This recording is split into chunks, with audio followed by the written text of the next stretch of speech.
Good morning. It is Tuesday, October 1st, and we're here for our Board of Supervisors meeting.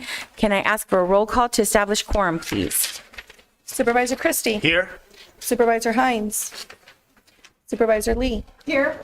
Supervisor Scott. Here. Chair Grijalva. Here. Let the record show Supervisor Hines is not present. All other board members are present. Thank you. We're going to go ahead and get started this morning with the Pledge of Allegiance, read by John Granger. He's an attorney with Public Defense Services. And you're here. Thank you for being here. Please.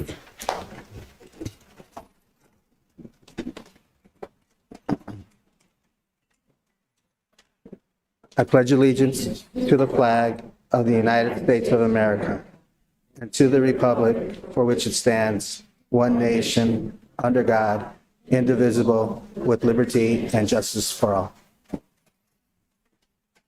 Thank you so much. Okay, you have to go. All right.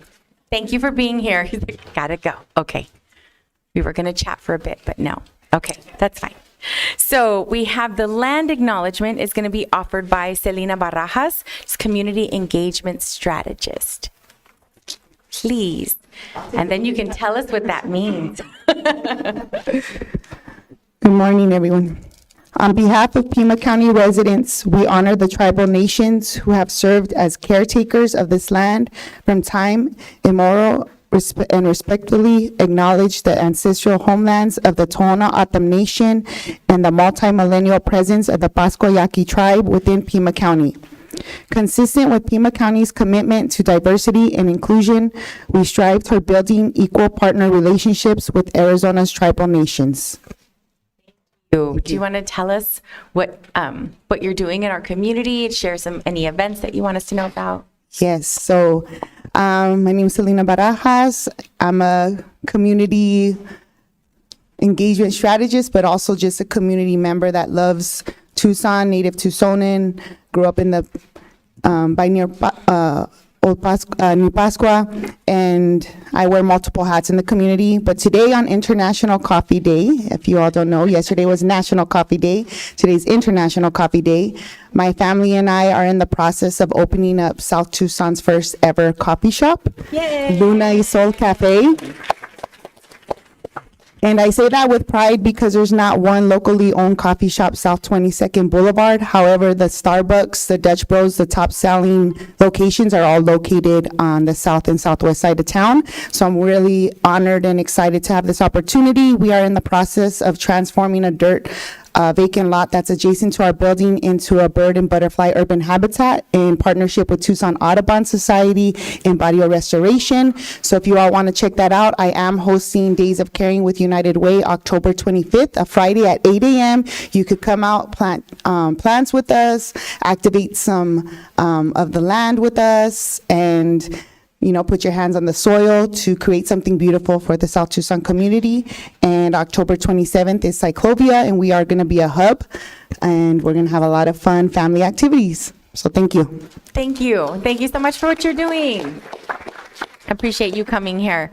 And we have Paws for Paws and a tiny little puppy who is so cute and shy. Also available for adoption, everybody. Just reminding. I know. Good morning, everyone. My name is Kaylee Murdoch. I am the Public Information Officer at Pima Animal Care Center. I brought Petunia today. Petunia is about 8 weeks old. She actually came to us when she was much younger. So she's been in a foster home this whole time, getting bigger, growing, getting healthy, and ready for adoption. And she is finally there. She was spayed yesterday, so she is ready to go home today. And she also has a couple brothers and sisters. So if you're looking for a little pup, a little sweet little pup, they are ready for you at the shelter. I should also mention that today begins our Empty the Shelters campaign. This is something that we do a couple times a year with the Bissell Pet Foundation. And the awesome thing about it is that all of the pet adoption fees are waived. So that's dogs, cats, kittens, puppies, lizards, bunnies, whatever we have. But they also donate back to the shelter for every adoption. So it's a really great win-win situation for everybody, but mostly for the adopter who gets a new best friend and the pet who gets a new chance at a new life with a family. So we would love to see you. Again, that's happening today through October 15th, so the next 2 weeks. And we're hoping to find a lot of pets homes during that time. So thank you. And again, Petunia is ready to go home today if you'd like to come see her. Thank you. Do we have any agenda adjustments? Yes, on the regular agenda, page 5, item 21, it is a contract with Facilities Management, Accelerate Diagnostics. This item will be heard at a time certain of 11. That's the only adjustment. Thank you. Okay, so we are going to move a couple things around. We're going to start on the addendum with a presentation. Item number 1 is the 100th anniversary of O'Reilly Chevrolet. This is a presentation of certificate of recognition to Richard B. Buck O'Reilly of O'Reilly Chevrolet to commemorate the dealership's 100th anniversary of business and contributions to communities in Pima County. I'll go ahead and move the item. Second. I have a motion and a second. All in favor say aye. Aye. Opposed? Item passes unanimously. And Supervisor Christie will be presenting your presentation. Presenting your presentation.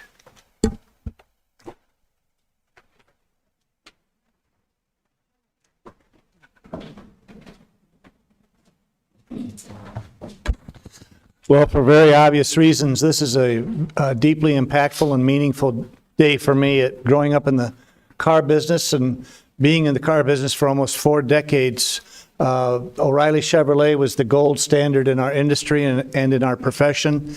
And Buck O'Reilly was not only my professional hero, but my personal hero as well.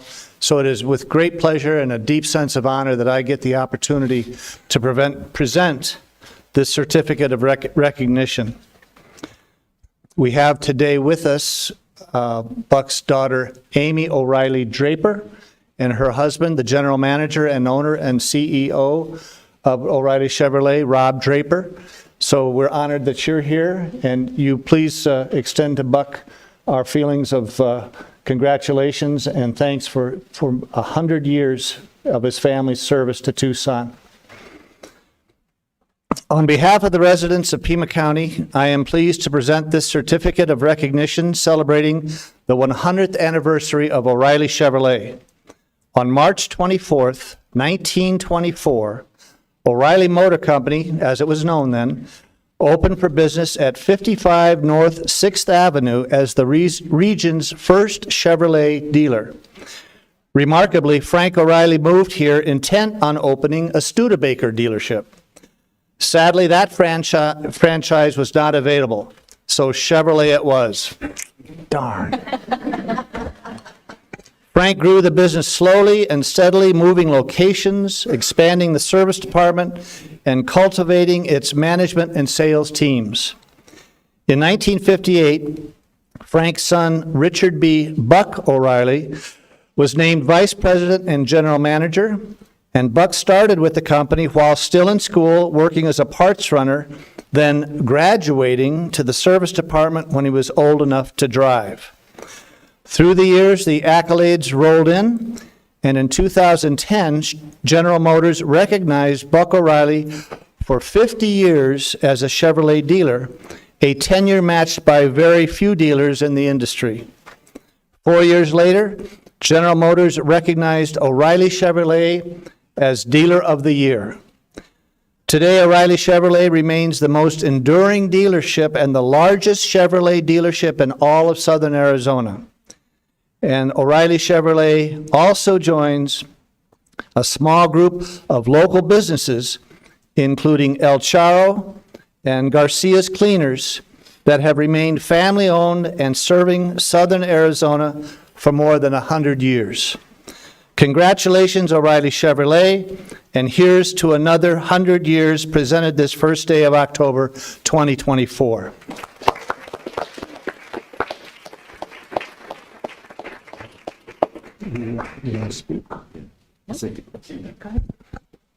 Thank you very much, Steve.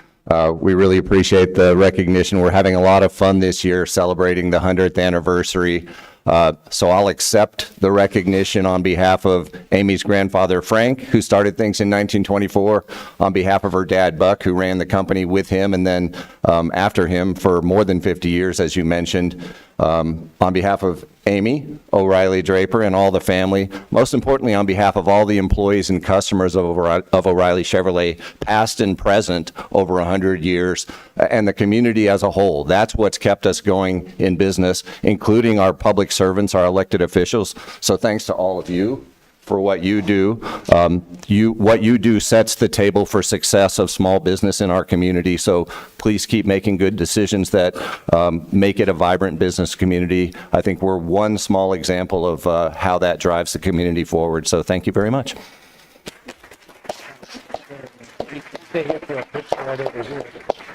Thanks. Do you know my friends? Yeah. Congratulations. Congratulations.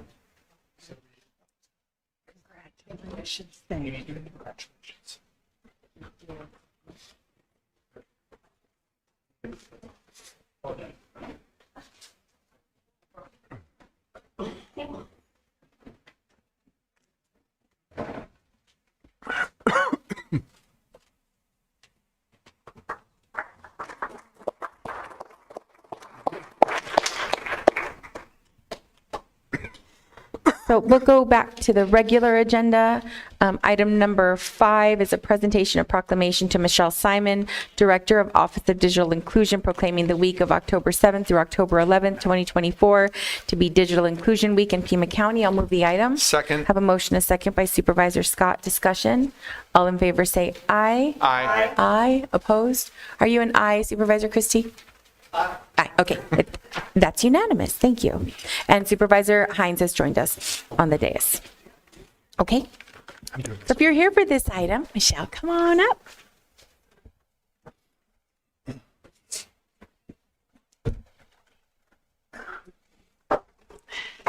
Thank you. Good morning.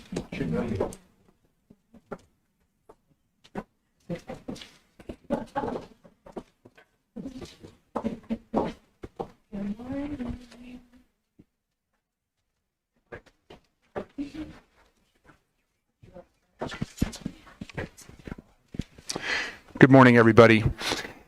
The proclamation reads as follows. Whereas the National Digital Inclusion Alliance will promote digital equity during Digital Inclusion Week from October 7 to October 11, 2024, and whereas Pima County Office of Digital Inclusion will coordinate with the Alliance, organizations, and individuals across the county to host special events, run social media campaigns, and share digital inclusion actions and progress media, and whereas this time of year is designated to raise awareness and gain key supporters for continuing digital inclusion work.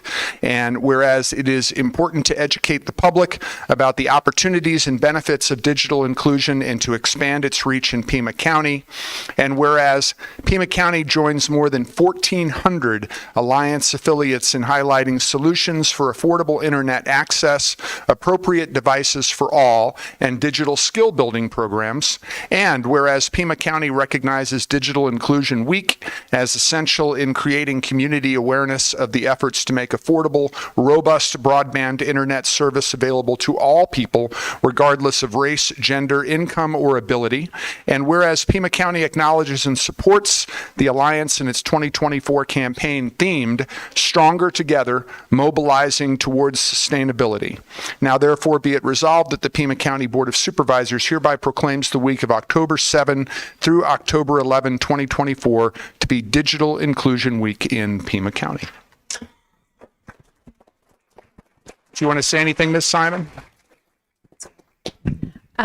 Thank you all for this proclamation. Digital inclusion is an important thing in our community. It helps with workforce and economic development. It helps people to achieve their goals, and our office is focused on making sure that we are expanding broadband infrastructure, getting people access to affordable high-speed internet, and making sure that they have the tools and devices they need to use the internet in the way that is best for them. And I would like to let everybody introduce themselves, if that's okay. I'm Jennifer Stanowski from Literacy Connects. Hi, everyone. I'm Caroline Lewis. I'm a program manager with the Pima County Health Department. Hi, I'm Mary Machado. I'm Michelle Simon's assistant. I'm Yvette Romero from the Office of Digital Inclusion, the office manager. And I'm Ricardo Carlos. I'm the IT director for the town of Marana.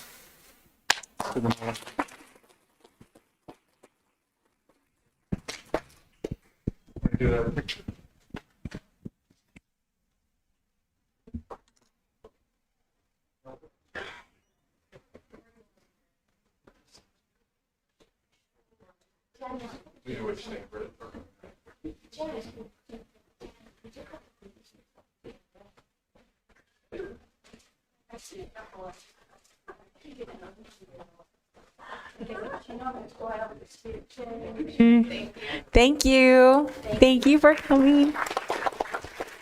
Thank you. Thank you. Next, item 6, we have a presentation of proclamation to Kelly Maslin, Assistant Director of Strategic Affairs, Pima County Economic Development, Kristen Bickgood, Pima County Community Workforce Development, Jacqueline Vega, City of Tucson, Office of Economic Initiatives, Carla Morales, AZ Tech Council, and Autumn Hauptfeld, Women in Manufacturing, proclaiming the month of October 2024 to be National Manufacturing Month. I'll go ahead and move the item. Second. Have a motion and a second by Supervisor Scott. Discussion. All in favor say aye. Aye. Opposed. Item passes unanimously. And Supervisor Christie will be presenting this proclamation. So if you're here for this item, if you can come on forward, please. Thank you.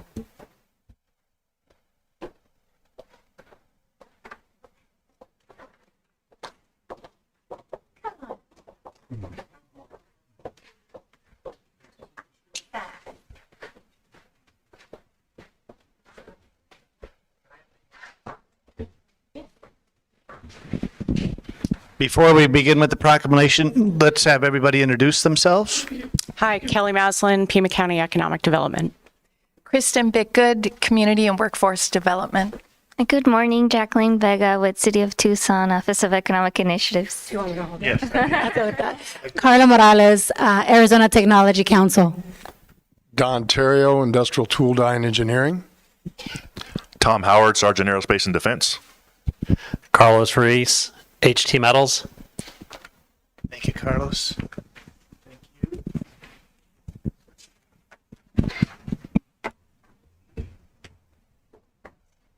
Whereas National Manufacturing Day is a flagship initiative of the Manufacturing Institute, the 501c3 nonprofit workforce development and education partner of the National Association of Manufacturers.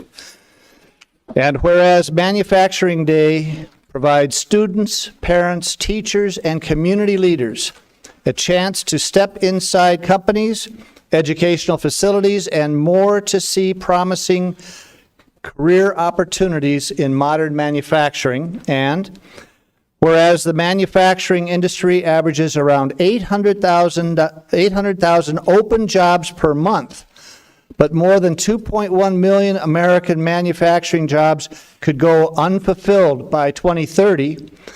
And whereas manufacturing is an important part of the Pima County economy, generating 11.9% of gross domestic product in 2020, slightly higher than the nation's. And whereas the average Pima County manufacturing wage was $92,786 in 2019, which was $22,866 above the national average. And whereas manufacturers in Pima County produce transportation equipment, which includes aerospace and defense, computer and electronic products, fabricated metal products, machinery, food, and more. And whereas Pima County, the City of Tucson, and the Pima County School Superintendent's Office will host a Manufacturing Day event showcasing local manufacturing facilities at the Center of Excellence in Applied Technology at the Pima Community College downtown campus, and nonprofit organizations including the Arizona Tech Council will host events celebrating manufacturing. Now, therefore, be it resolved that the Pima County Board of Supervisors hereby proclaims the month of October 2024 to be National Manufacturing Month. In this continually in this community and encourages all residents to celebrate our local manufacturers and what they contribute to our lives and economy. Passed and adopted this first day of October 2024. Congratulations.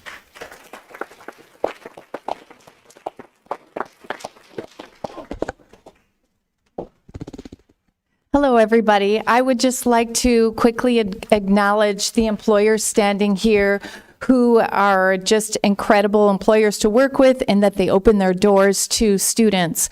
On Manufacturing Day, October 17th this year, they will open their doors to 120 students for customized tours, and then they will be participating at Pima Community College to be keynote speakers to these students to tell their career journeys, inspire these youth to go as far as they can in the industry that they've chosen. And we also have SAMP, Southern Arizona Manufacturing Partner graduates speaking at this event to talk about their journeys as well. Carla is having an awesome Arizona Tech Council, as you heard, event, but this year it's really exciting. I don't know if you want me to share or you. The Tech Council will be having a manufacturing pavilion and they've invited manufacturing employers to, again, talk to people that are at the event about their industry and make it an exciting part of the Tech Council.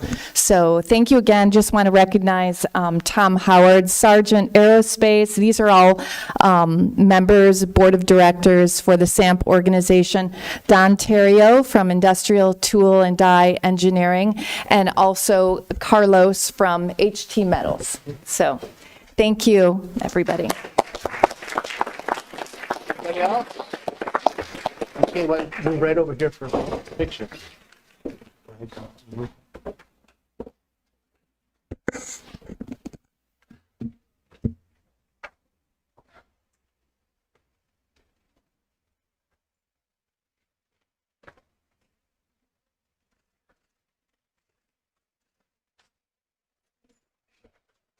Thank you.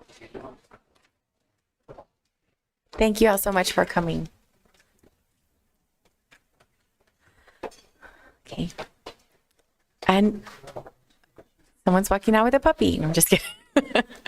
So item number 7 is a presentation, a proclamation to Natalie Shep, Climate and Community Engagement Manager, Karen Williamson, Environmental Education Program Manager, and Sky Siegel, Community Engagement Coordinator, Pima County Department of Environmental Quality, Citali Gonzalez, Public Health Program Manager, and Christina Flores, Public Health Program Coordinator, Pima County Health Department, proclaiming the week of September 30th through October 4th, 2024 to be Walk and Roll to School Week. I'll go ahead and move the item. Second. I have a motion and a second. All in favor say aye. Aye. Opposed? Item passes unanimously. Supervisor Scott will be reading it. Thank you all for just coming up. Appreciate it.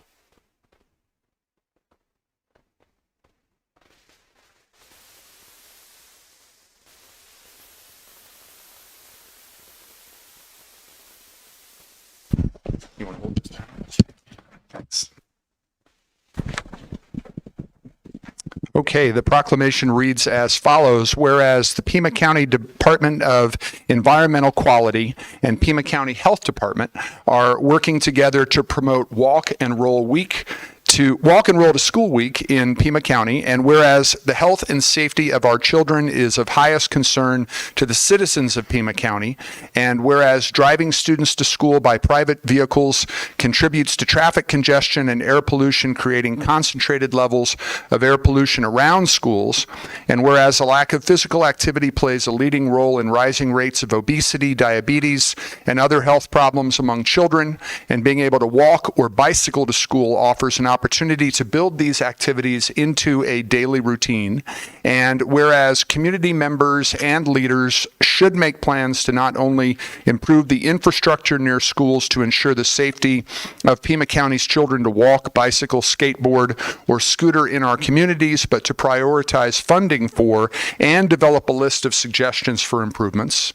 And whereas research shows that when children, families, and caregivers choose active transportation transportation for their daily commutes to school, they feel more grounded and connected to their community, instilling a sense of belonging and responsibility to other people with whom they share that community.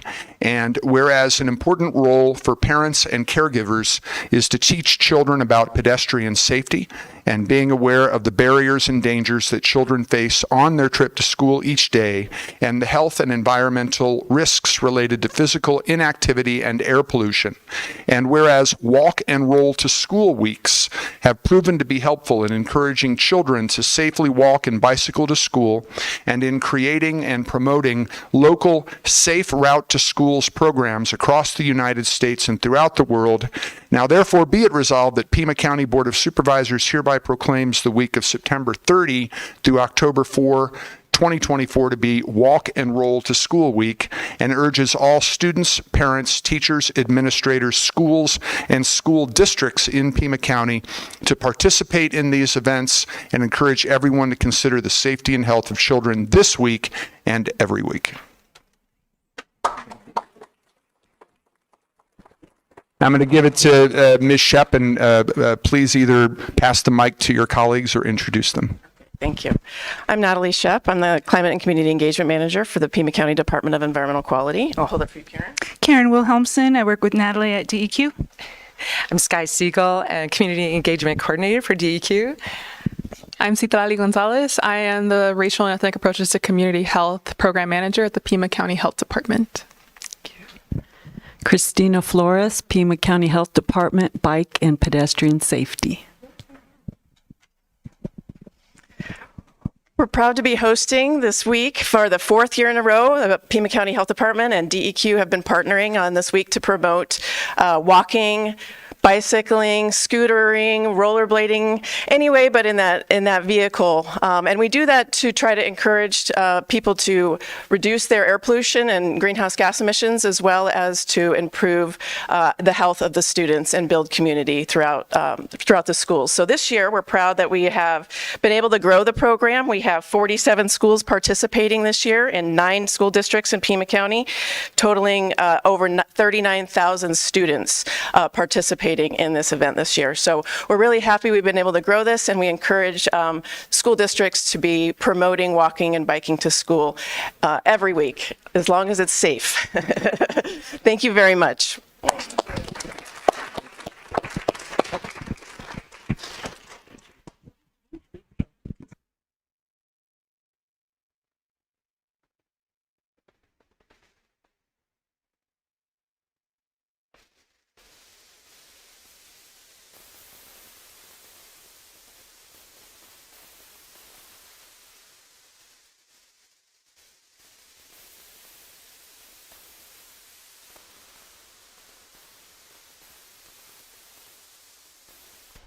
Thank you. On the addendum, where item number 2 is the presentation of proclamation to Christian Garcia Hernandez, CEO, Allison Israel, Entrepreneur Program Manager, Kate Ramirez, Digital Marketing Coordinator, and Leah Bagay, Girl Scouts of Southern Arizona, proclaiming the day of Friday, October 11, 2024, to be Girl Scouts Takeover Day in honor of International Day of the Girl. I'll move the item. Second. Have a motion and a second by Supervisor Scott. Discussion. All in favor say aye. Aye. Opposed. Item passes unanimously. Come on up.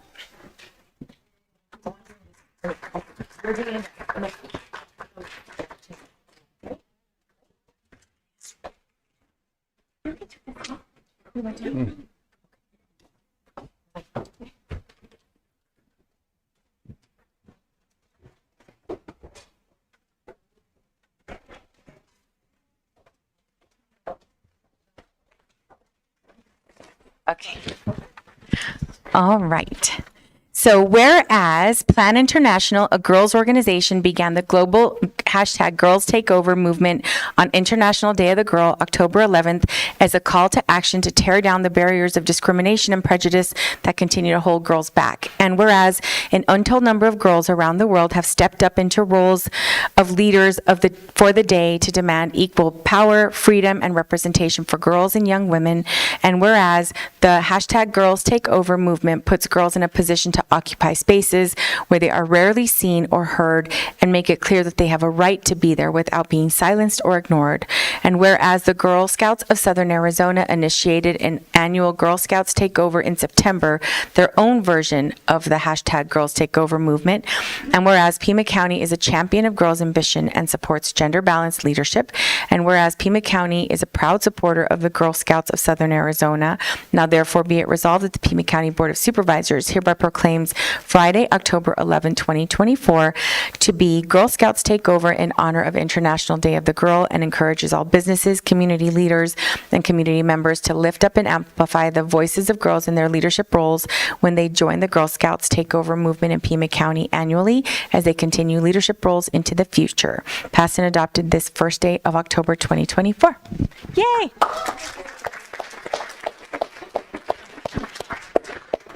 Hello, everyone. I'm Kristen Garcia Hernandez, CEO of Girl Scouts of Southern Arizona.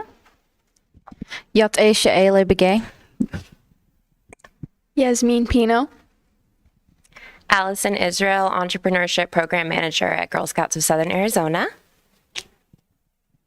Thank you. We're so proud to have Girl Scout Takeover Week, where we had 19 girls across our community serve with key leaders throughout a variety of industries. The whole premise of Girl Scout Takeover is that we place girls in key positions of power within government, business, and media. And I'm so proud of our two Girl Scouts representing the group today. They both had very impressive partners with key leaders. Would both of you like to share who you were partnered up with and spent the day with? Hi, I was with Laura Conover. I was with Chief Chad Kazmar. Perfect. And we're grateful for all of these key community leaders to stand with us and honor the significance and the power of our young leaders who we know are going to bring us a much brighter future. Yay, thank you. Okay.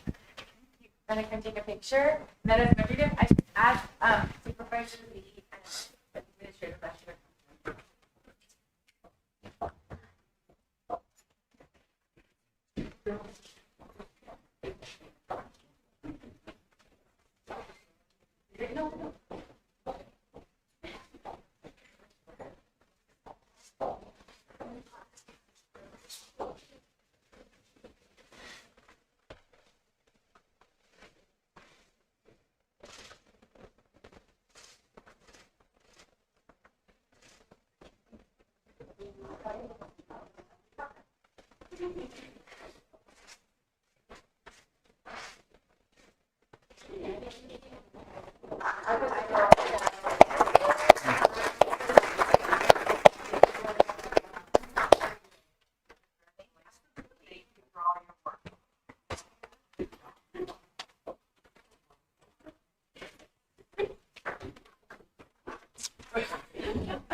Both Supervisor Lee and Administrator Lesher are commenting that the outfits are much better than they were when they were Girl Scouts.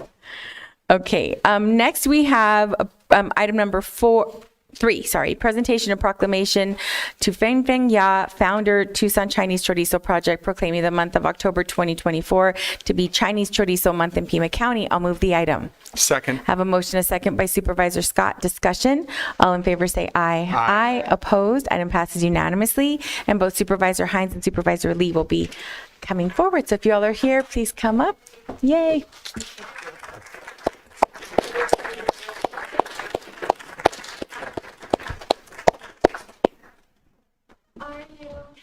Start off. Nice to see you. To ask Susan Chan for the Tucson Chinese Cultural Center to join us. Anybody else here that you want to have here? Anybody else, supporters, who want to come up? Please do. So both Supervisor Hines and myself are very honored to be presenting this proclamation today. And I will read the proclamation and then we can have everyone introduce themselves. How's that? And you can talk about it. Yeah. Okay, terrific.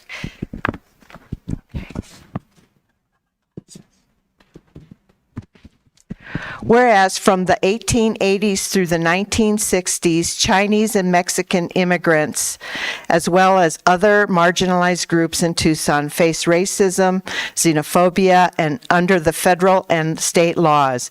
And whereas by 1950, an estimated 114 Chinese grocery stores existed in Tucson, and whereas the Tucson's Chinese grocery stores became centers for community in part because Chinese Mexican immigrants, as well as other systematically undervalued groups, historically helped each other thrive economically and culturally within Tucson's downtown barrios. Whereas the mutual aid practices of Chinese and Mexican immigrants helped carry these communities through difficult times, including the Great Depression and its aftermath. The Chinese chorizo was born in Tucson's Chinese grocery stores as a result of Chinese American and Mexican American solidarity and cultural exchange. And whereas over time Chinese chorizo became a lost food of the Tucson community, and whereas Chinese chorizo has been revived by the Chinese Chorizo Project that brings to Tucson the Chinese Chorizo Festival during the month of October every year. Now, therefore, be it resolved that the Pima County Board of Supervisors hereby proclaims the month of October 2024 to be Chinese Chorizo Month in Pima County. Congratulations. Would you like to say a few words? Okay, we're going to do a little introduction and maybe you can talk about how you started this project. Okay? Yeah, sure. Okay. Would you like to hold it, Susan? Okay. And then we'll have everyone introduce themselves. Hello, everybody. My name is Fun Ye, and I am the chef, artist, and founder of Chinese Chorizo Project. Thank you so much, Chair Grijalva and supervisors. It's such an honor to be here and to have this proclamation, and especially for it to be announced and presented by you, Dr. Lee, because Dr. Lee, I don't know if you guys all know, is her family is from the Chinese grocery stores. Yes. So it's really significant. Good morning, everybody. My name is Susan Chan with the Tucson Chinese Cultural Center.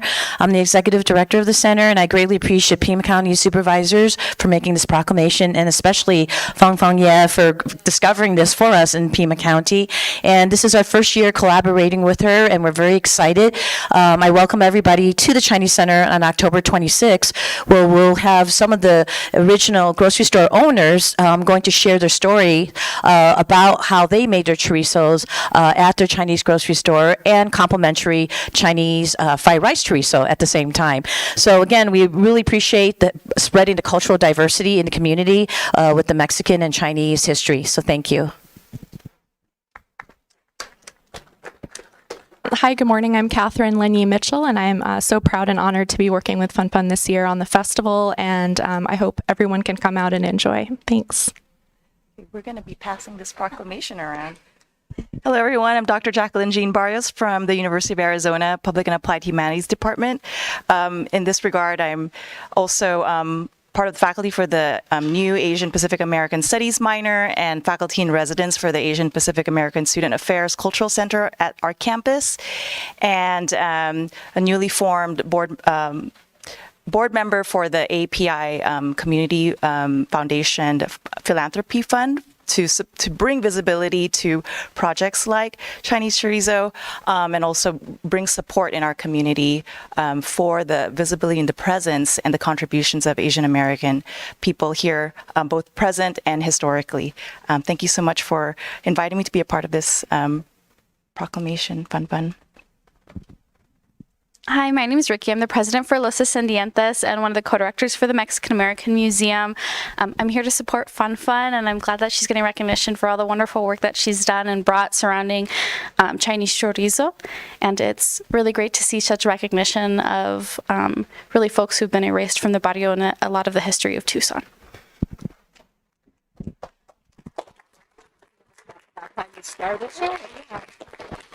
I'm just going to say a few words here. What a lot of these people aren't telling you is that so many people here in this room are part of the Chinese Chorizo Project. This is a full-on community effort and has already involved, I think, like now with including this year, it's like 75 different partners at least. And we partner with different cultural organizations like Los Descendientes, Tucson Chinese Cultural Center, Tucson Museum of Art, and as well as all of these restaurants that you love around town to tell the different stories that we have here and to uplift this story as a model for stories that haven't been told, to show that we want to stand in solidarity with other people who haven't been able to give their story a chance. So that's what the story of Chinese Chorizo really is about. It's about seeing each other and telling each other that we belong here and seeing the humanity in ourselves and each other. So I hope that you guys can all really enjoy and celebrate Chinese Chorizo Festival this year. It's running for at least 5 weeks this season, so it's a little bit longer than a month, but we're doing so many amazing different things. As Susan mentioned, we're doing a huge free event at Tucson Chinese Cultural Center, but there's a full schedule that you can check out at ChineseChorizoProject.com and Chinese Chorizo Project on Instagram. And just want to thank you guys all so much for your efforts. I know this has been so much work and in the making, and I hope you guys all get a chance to try what this community-built food really tastes like. So thank you so much. Thank you. Thank you. Thank you, and it truly is an honor. As you mentioned, Fun, my family owned about 6 different Chinese grocers, one of which was Anita Street Market in the 40s. The Jin family came over from San Francisco to help my aunt, to help her uncle, and then JB Market in Old Pascua is owned by the Tom family. That's my family too. And then the Lim family owned Irvington Market, where El Pueblo Neighborhood Center is now. And we have a long history of in fact, my relatives, people would say, spoke better Spanish than a lot of the Mexicans around town because they were bilingual and fluent and very, very much a part of the Mexicano culture here. So thank you, and it's an honor, and I hope everyone participates. Thank you.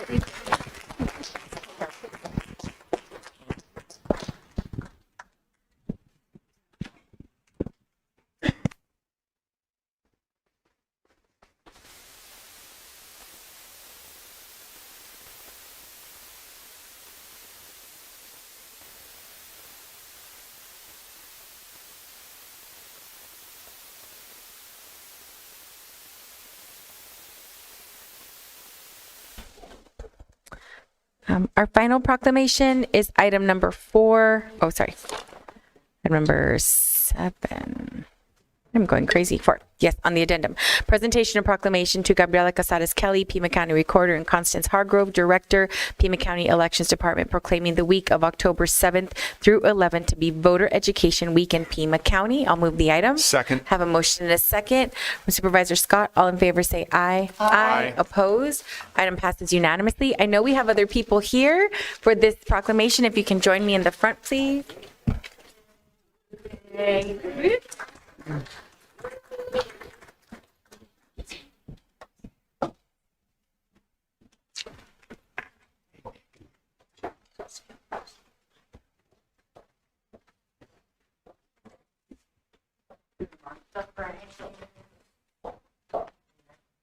Okay, thank you. All right.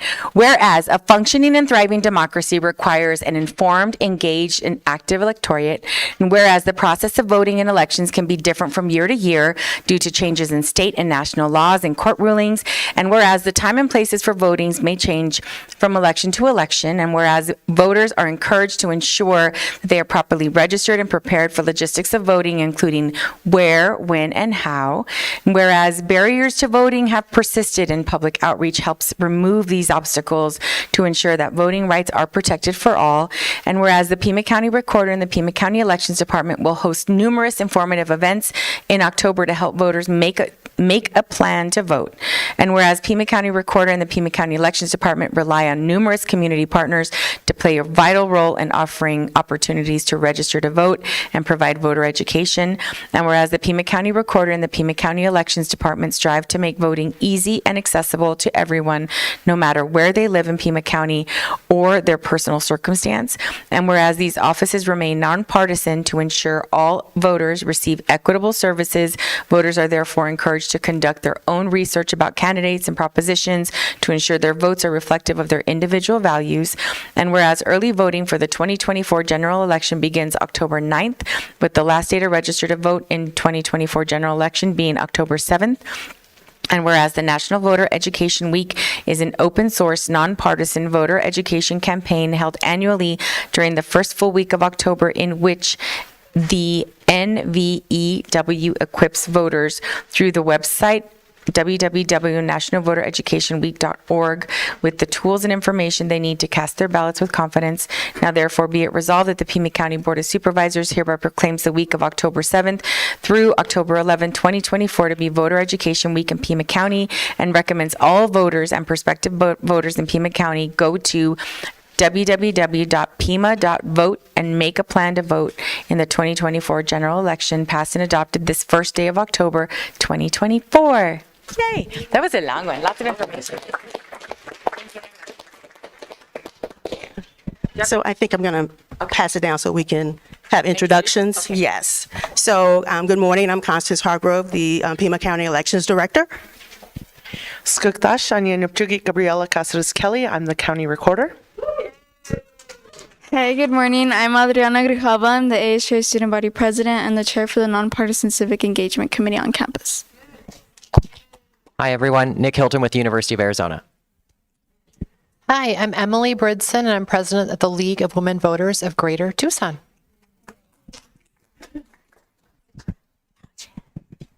So good morning. This is exciting. Of course, Recorder Caceres Kelly and I, we strive to get information out to the community, and we strive to ensure that voters are educated on what they need to do. But as you can see, it's very important that our community partners work with us, because we're very small in numbers and they can reach a lot more people than we can.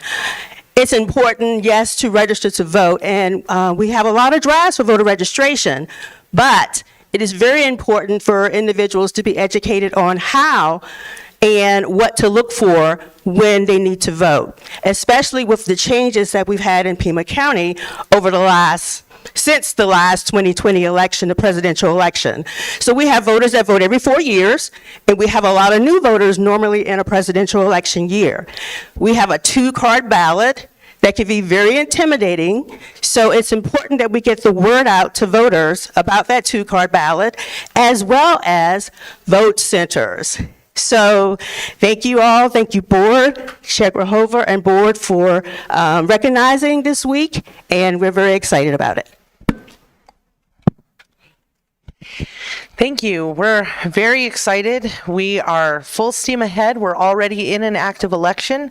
Ballots have already gone out to military and overseas voters. And of course, we have the voter registration deadline coming up on October 7th, which is Monday. And October 9th, we will be mailing out 480,000 ballots to Pima County residents. Because of the very many changes that have been made in the state legislature and recent court rulings, it is important for every single voter to take a look at your voter registration and ensure that it is accurate and up to date. Please note that any changes made through the U.S. Post Office do not automatically translate to an update in your voter registration and could delay your ballot.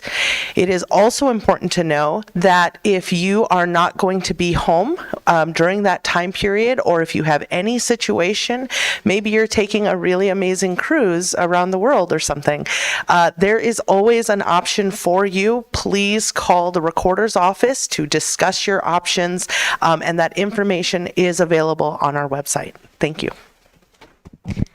Just to kind of add, we started an initiative called Wildcats Take Action, Your Voice, Your Impact. And a big thing for us, and knowing that it was my term that there would be an election, I really wanted to make sure that we were supporting students on campus and through this process. This is my first presidential election voting in, and at 18, I didn't really understand how to vote or where to turn in my ballot, and we wanted to make sure we were giving those resources. So all of National Voters Education Week, we'll have events, we're launching workshops, we are meeting with students, talking to them, but also making sure that we have options to cast your vote and to make sure that students have that resource on campus. And that's something that we've been working really hard throughout the summer and through this election process, making sure we have partners that have been able to support us through this. Hi, everyone. Nick Hilton with the University of Arizona, and I just want to thank you all for being here, and I want to thank our partners in government, and most importantly, our partners in student government who have increased access this year. Thank you. Emily Bridson with the League of Women Voters. So thanks to our chair.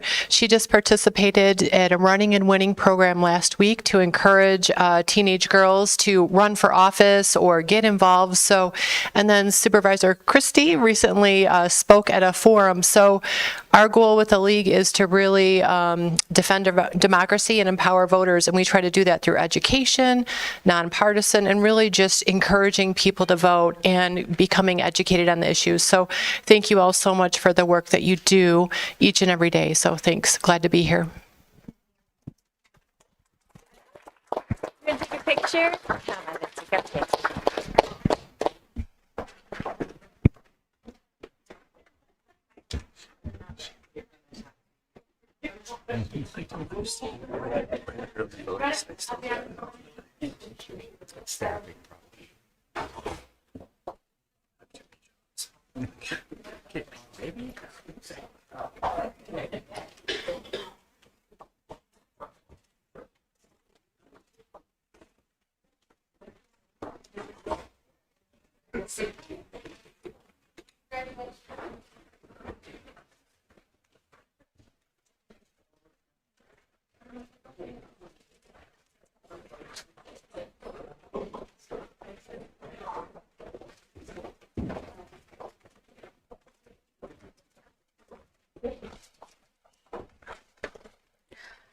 Okay.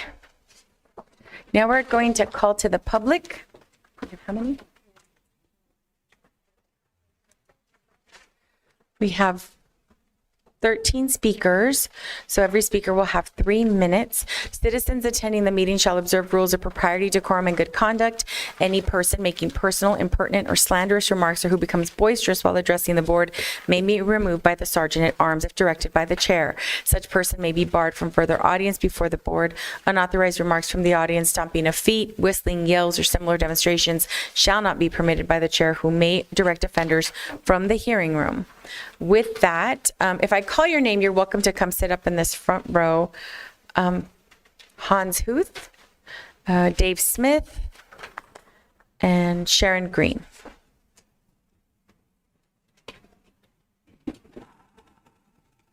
Hans, please. Oh, I'm sorry. You can pull the mic back. Yes. Thank you.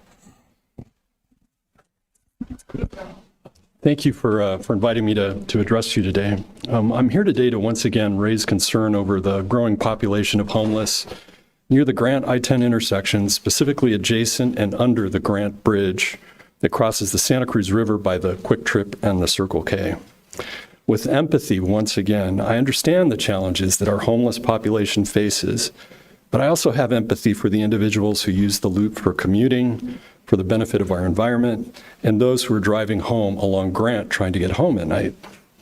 I regularly do both and can confirm firsthand accounts of chronic drug use with no enforcement, homeless forcing traffic along Grant to stop by pushing shopping carts into moving traffic, individuals dosing on the loop, homeless putting themselves and bikers at risk by walking on the loop after hours in dark clothes, semi-permanent fixtures in the Santa Cruz River, and volumes of trash impacting our river resulting from the same. I'm not here to criticize the board. I'm not here to criticize the homeless. That's not why I'm here today. But I would appreciate it if you might consider a few recommendations.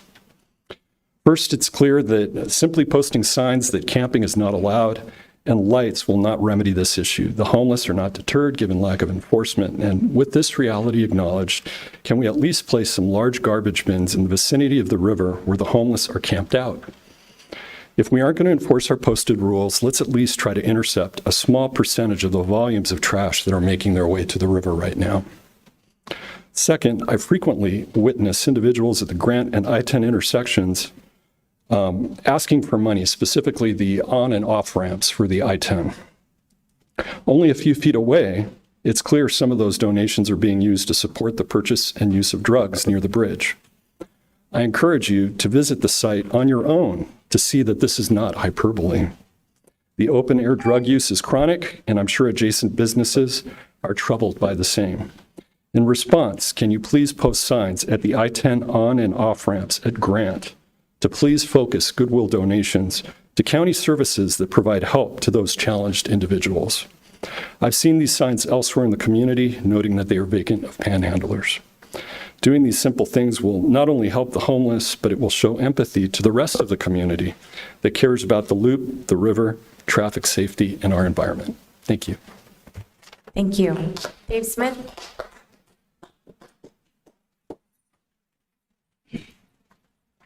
Well, good morning again, everybody. You know, as we speak right now, Iran has launched ballistic missiles at Israel. So we're in a nation now that we are always on the brink, it seems, of some catastrophe. The hurricane has just wiped out the Smoky Mountains are total disaster, untold number of dead. So we have to face things. We've talked about this in the past, the black swan events, those sudden traumatic events that can occur to a society. But meanwhile, the mundane here in Pima County, the day-to-day critical issues, the poverty, the hunger, the homelessness, and again, as we're talking about the drug use from the homeless, the idea to dump rocks on the underpasses to solve the problem initially, that's first-order thinking. Here again, we're doing this first-order thinking all the time. Well, they're homeless because they don't have a home. No, they're homeless for a lot of very serious emotional and social issues. We're not dealing with any of those. We're spending our fortunes away. The roads are a mess. Crime is increasing, regardless of what Sheriff Nanos may put regarding the FBI. The majority of major urban centers do not report to the FBI anymore.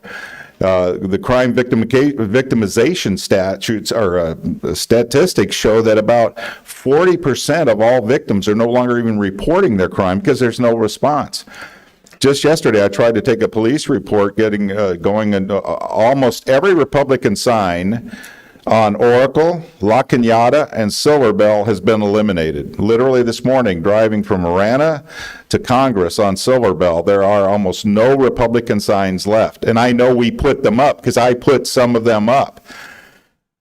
Now that's a crime, and I would wish as the Board of Supervisors you would make a public statement decrying anybody tampering with any political sign. It should be not tolerated at all. No Republican, no Democrat, no Libertarian, no Independent sign should ever be damaged. Or the integrity of our elections are so important. But I'm seeing this massive wave. I'm getting pictures after pictures of people saying, here's a guy on Oracle ripping up this Trump sign, and he flips everybody off as they're honking at him. This is the kind of hubris. Of course, it is Class 2 misdemeanor, and the Morro Valley PD is investigating it. But these are the things that, gang, we've got to make sure the integrity of our elections are critical. We have all these social issues. There's a picture floating around of you, Chairman, at a table with Constance, and it's an elections table, and there's your paperwork on them. That's in violation. Your paperwork can't be on that table. And these are the kind of things, gang, I'm asking you to pay attention to decry, and stand up against. We've got to stop this. This needs to be a free and fair election. Thank you. Thank you.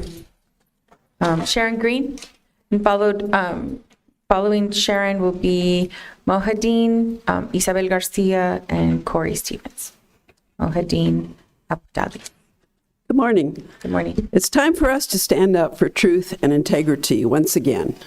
Our founding fathers blessed us with a constitutional republic which guaranteed inalienable rights given to us by God and not the government.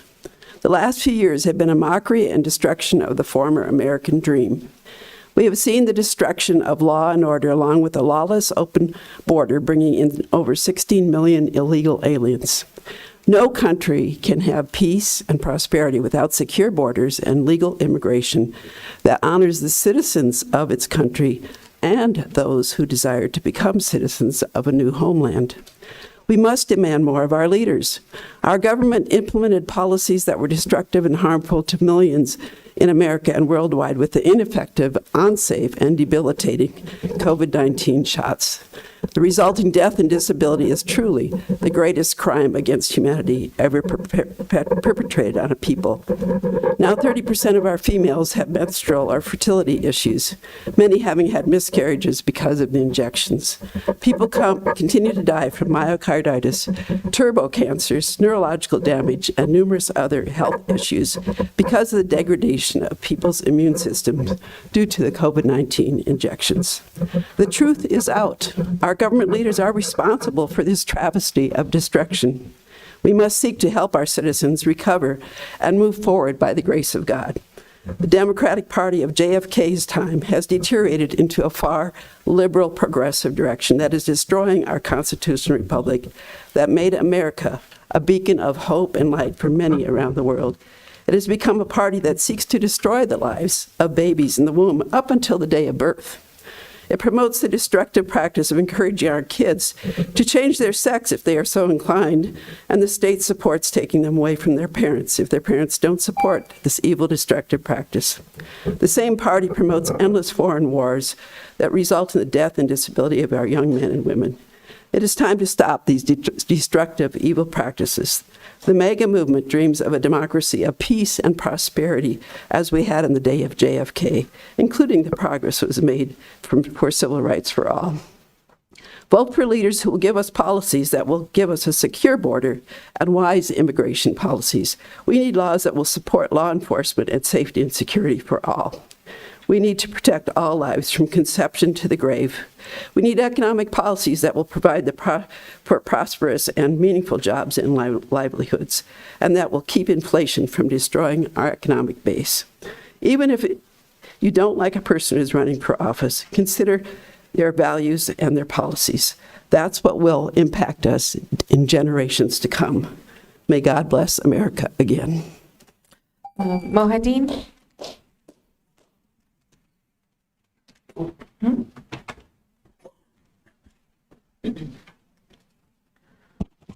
Thank you. Good morning.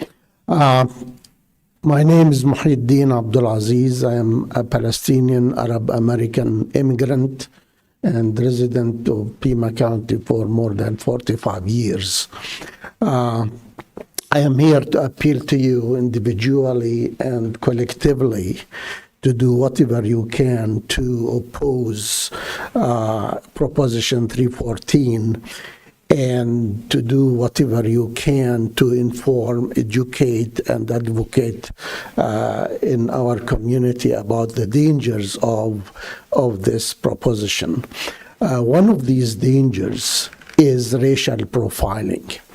As you can tell, I am blessed with a very nice skin color here, but it's not always admired. Okay, sometimes it becomes suspicious. One time at a border checkpoint, the officer started talking to me in Spanish. I don't speak Spanish. I answered in Arabic. And he got upset. And he said, well, it's not funny, sir. I said, exactly. It's not funny, but you assumed. And that is one of the dangers of racial profiling. You assume, and sometimes, sometimes it is okay, but often it is harmful. I am, I'd like to be, I am proud to look like a Mexican, but I am not. This is one of the dangers of Proposition 314. It is really advocates for the agenda of the white nationalist supremacists of criminalization of immigrants and asylum seekers. And it makes, as what Representative Ortiz properly described it, it makes our state a stop and frisk state. There is no need for this. There is actually, this is immigration and asylum are human rights. And it's about time that we in this state understand that. So the militarization of our borderlands, which this proposition is going to lead to, is really threatens our communities. I hope that you will do your best to oppose it. Thank you. Isabel Garcia.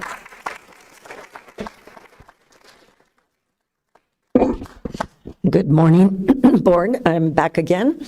I want to remind you that last year you passed a proclamation against hate. We, as Stop the Hate Collective, came to you to tell you that we saw the ads coming on. And now, have you seen what's on the television? That's hate.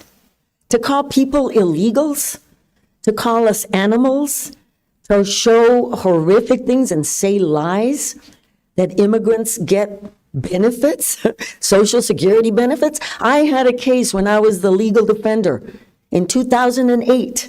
I called the Social Security suspend fund manager. He told me there was $218 billion in the suspense fund, the majority of which was contributed by undocumented immigrants, and that they can't receive anything. And so the lies that are being perpetuated are hate, because these lies make people act.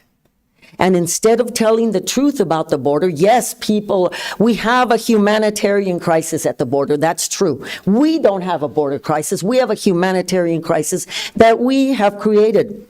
If you are so concerned about people coming into this country, then we should urge Congress to stop some of our foreign policies, such as Venezuela. Venezolanos are coming in by the millions, and not just because Maduro is in charge, but because the United States of America has imposed poverty on them, an embargo. Nobody can send them medicine or water. So what are they going to do?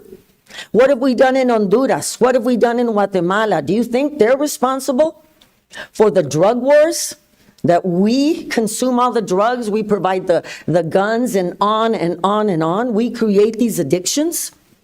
And then we want to blame immigrants. You see that Prop 314 says that immigrants and fentanyl belong together. Congressional hearings have determined that 93 to 96% of all the fentanyl comes through the port of entry, primarily 86% U.S. citizens. And yet everybody wants to talk about immigrants, and 314 was strategically implemented by the Republicans to bring people out against immigrants, against drugs, when immigrants have nothing to do with the fentanyl. We will not put up with racial profiling again. I just heard a complaint about that the police officers, the sheriff has not enough to investigate all crimes. Are we now going to train people to be Border Patrol agents? We are going to destroy all community trust. And so I urge all of you to do everything you can to oppose Proposition 314. Thank you. Thank you.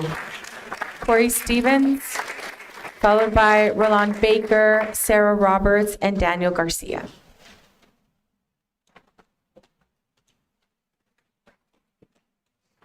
You can turn the camera on.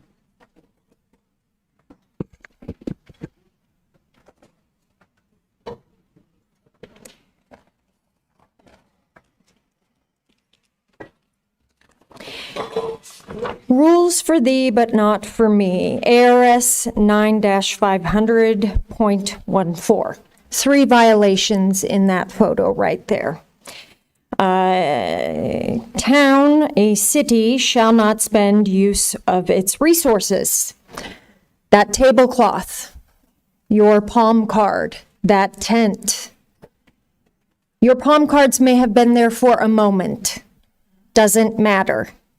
Constance Hargrove, influencing an election. Whether you took this photograph down does not matter. There are at least 3 violations of ARS statute right here, punishable by at least $5,000. This is not okay. Whether you took the photograph down, it does not matter. This is influencing an election. Your palm cards do not belong in Pima County elections. It does not happen. Rules for thee, but not for me. This is not okay, Adelita. That is influencing an election. This is a voter registration event. It is a forum put on by Pima County. Sam Brown, you need to investigate this. This is not okay.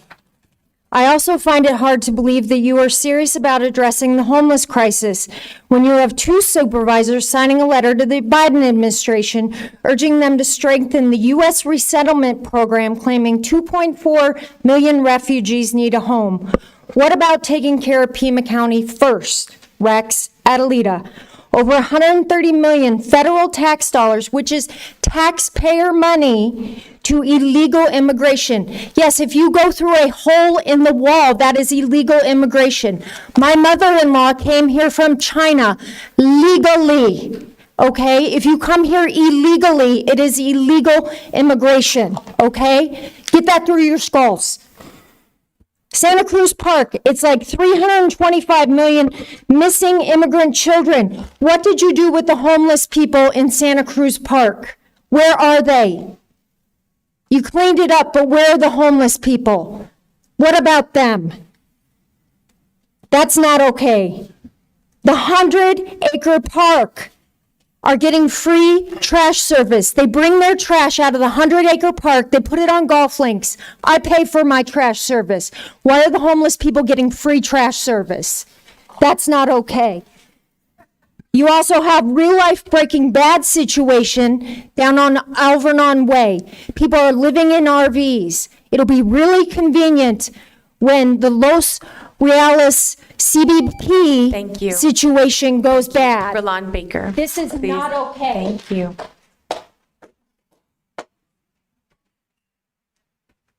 Good morning, everyone.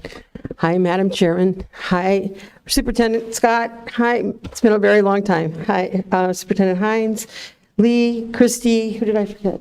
I think I got you all. Very good to be here today. I'm here because of Proposition 314. I'm speaking on behalf of Jobs with Justice, Tucson. So we have a statement that I would like to read for you. We are calling on our elected officials and bodies to adopt a resolution condemning Proposition 314 and act aggressively to oppose its adoption. Though touted as border security, it would be the complete opposite, creating chaos among law enforcement officers who have no training and would in fact cause distrust of local police. With no funding whatsoever to implement, and worst of all, a tax on individual liberty based on subjective criteria, it would result in massive discrimination, arrests, and incarceration. The hatred espoused by supporters of this measure is also the cover that allows unscrupulous employers to super exploit undocumented migrants by cheating them out of hard-earned wages. Once again, we urge you to condemn Prop 314, move forward with a resolution to oppose it, and investigate the massive local expenditures that would result from this unfunded mandate. Please think about this. Please think about having a proposition. Mohadeen and Isabel spoke so eloquently about what this will do to us. All of my sisters and brothers here in Pima County. I've lived in Pima County for 37 years.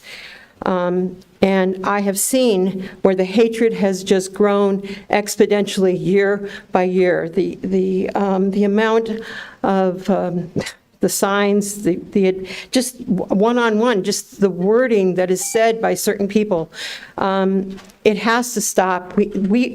We have to be a part of taking care of each other. There are no illegal aliens. There's no such thing as that. There are people who need and ask for our help. And the reason they're coming to us is, like Isabel said, because of U.S. foreign policy. That's the reason they're here. Let's help them. That's what we're here for. That's what the Statue of Liberty is here for. When did we forget about what the Statue of Liberty has said? That's what we need to do. Please consider having a condemnation of Prop 314, and do it please quickly, because the ballots go out in a week, and we'd love to have you say something before that. Thank you very much. Thank you for your time. Thank you. Sarah Roberts.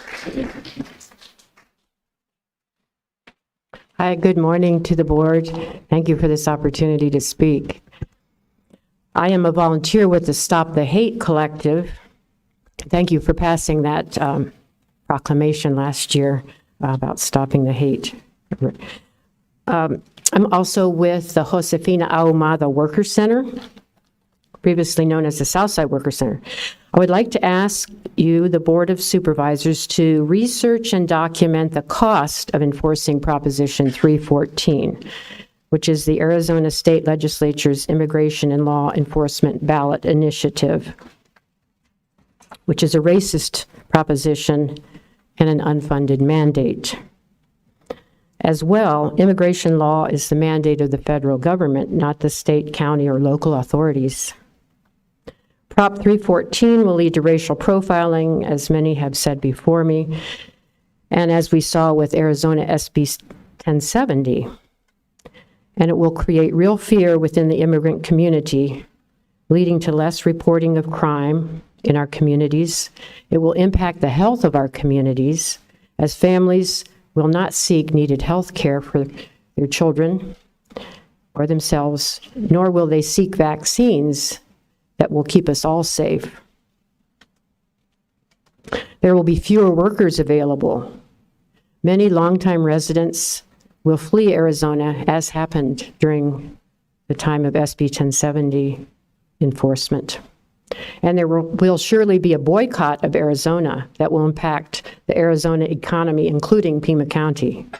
I urge you all to speak out against this racist proposition. We are an immigrant welcoming community, and we need to keep it that way. Thank you. Thank you. Daniel Garcia. And then after Mr. Garcia, Christine Bowserman, Betts Putnam Hidalgo, and Vivek Aratan. Thank you. Good morning, Madam Chairwoman and fellow supervisors. Thank you for this opportunity to speak to you. I am a fifth-generation Tucsonan. So it was interesting to see, first off, the presentations and proclamations that took place earlier, because first off, we got the presentation of O'Reilly, and it was a great presentation, proclamation. However, the way people interpret language nowadays, I hope no one interprets that as being that Buck O'Reilly was the cause for the Studebaker industry to go down. Okay? Secondly, the manufacturing industry, it was great to see that announcement of what's happening here in this industry. I'm a retired engineer that lived all my life here in Tucson, and unfortunately in my career I saw the decline of manufacturing that took place here in the city. I'm glad to hear that that is being uplifted and being promoted by our community here. And thirdly, living in the south side of Tucson, it was wonderful to see the proclamation for the Chinese community. Where we lived, there was practically a Chinese store every other block in our community, and they were part of our community, of the fellowship of the Hispanic community, and we always welcomed them to our community. It was wonderful. That being said, change is always constant, and what we're going through is a terrible change that we have here. But I do want to thank you for what I believe to be the mission that we have been given: to feed the hungry, clothe the naked, house the homeless, and welcome the migrant. As a person of faith, I hold this belief to be the most critical mission to never lose sight of. This is not just the American dream. There are others here who have a totally different view of what this mission is. In 1 minute, I do not expect to change their views. However, if you feel strongly that I am wrong, I challenge you to see the women and children and the families that are suffering under the uncompassionate, uncaring division that laws like 314 instill on so many. The one thing that is constant in life is change. So as a caring and concerned member of our community, we can't lose sight of those who are in pain and that they would trade their afflictions for yours. Put yourself in their shoes. Thank you. Thank you. Christine Bauserman?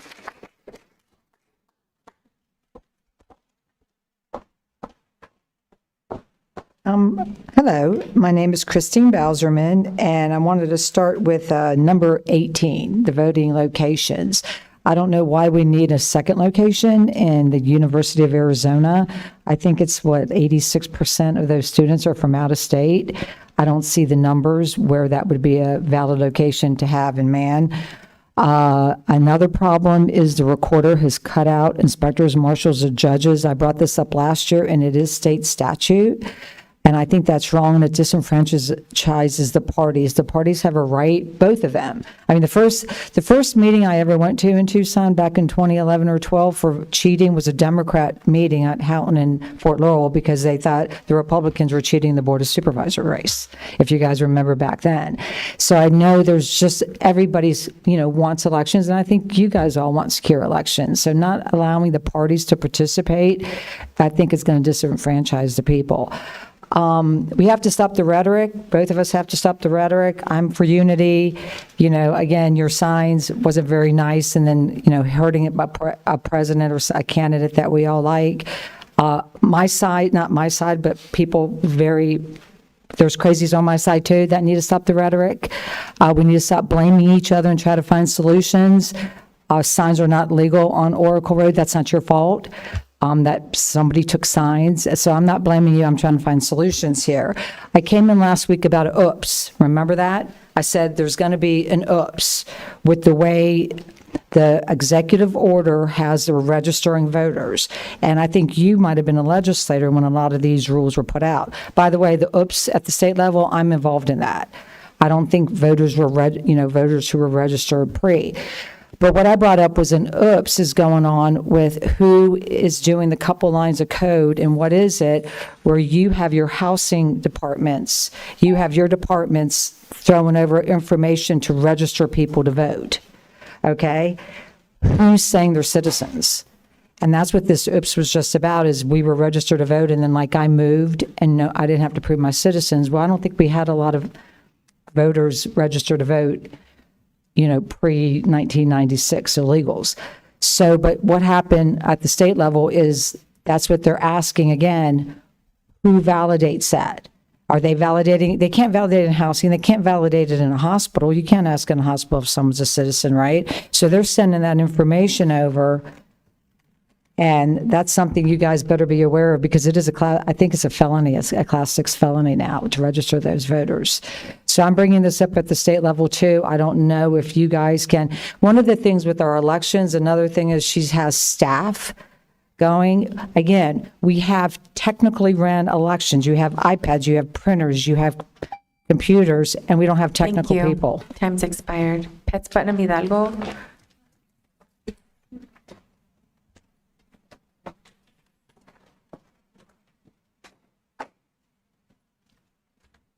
Good morning, everybody. I'm asking you to make a resolution or a proclamation opposed to Proposition 314, not just because my last name is Hidalgo and I'm super, super happy about that, but also because we've been here before. We've already passed illegal illegal immigration laws that have been thrown out in court. So while you're evaluating the cost of actually implementing this, please evaluate the court costs of fighting it afterwards, because it is unconstitutional.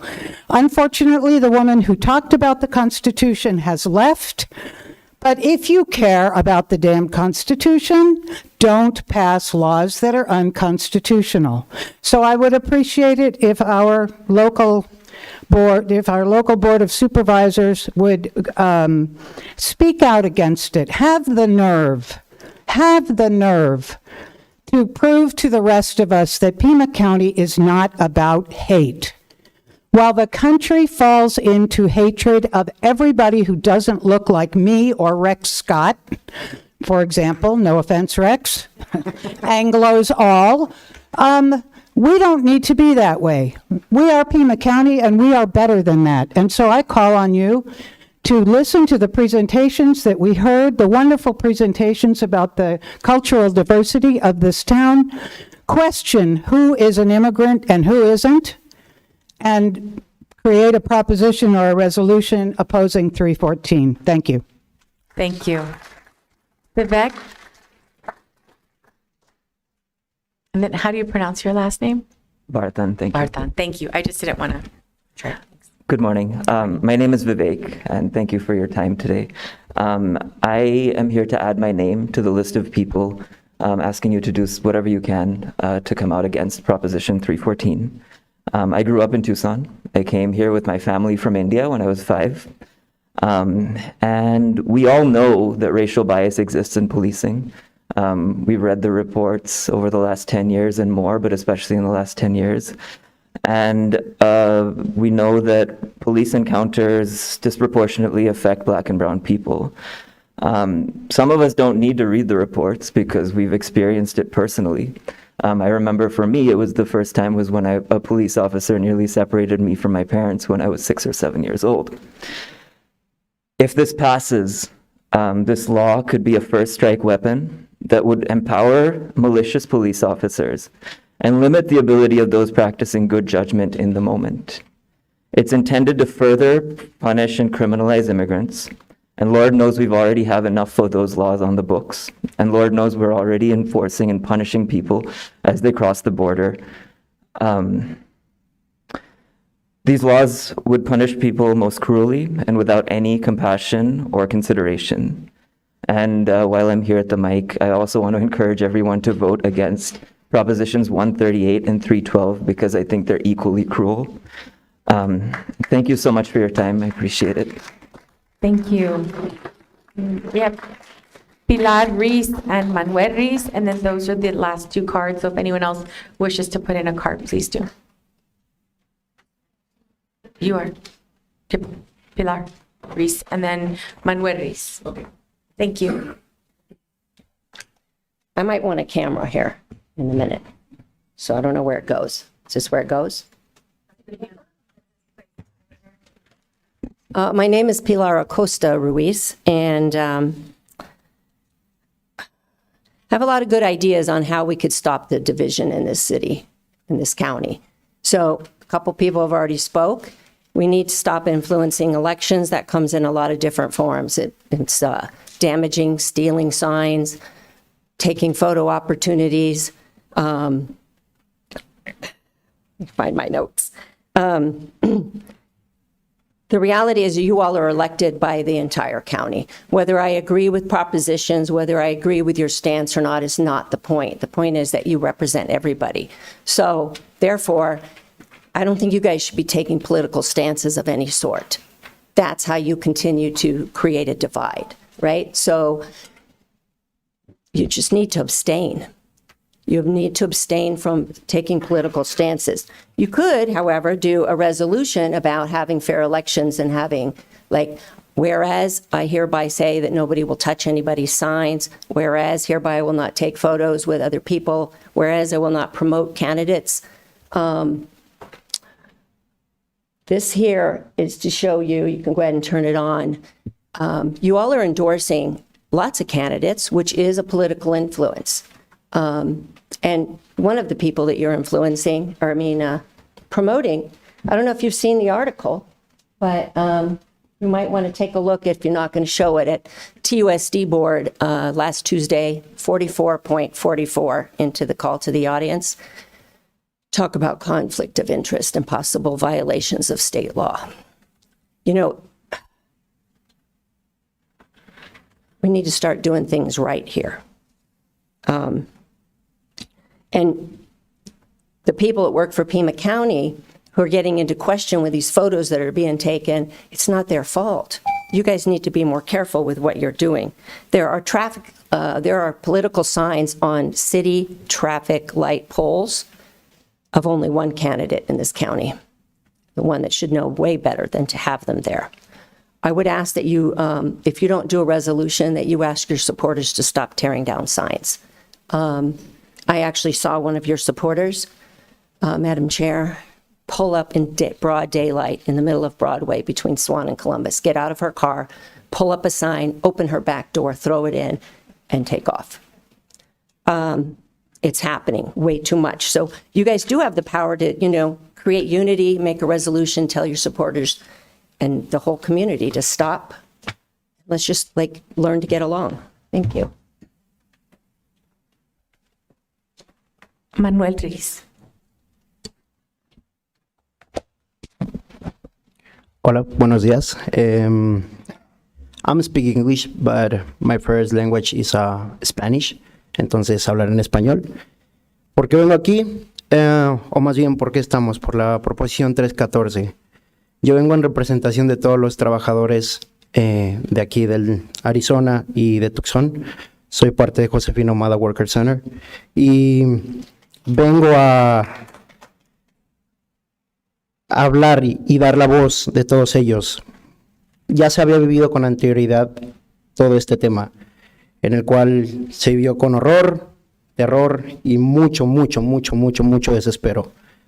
Ahora, esto de hacer una felonía y de acusar a una persona que viene por su bien, que viene a buscar un futuro y que viene simplemente a lo que todos dicen, el sueño americano, creo que no se me hace justo el simple hecho de hacerlo una felonía o felony.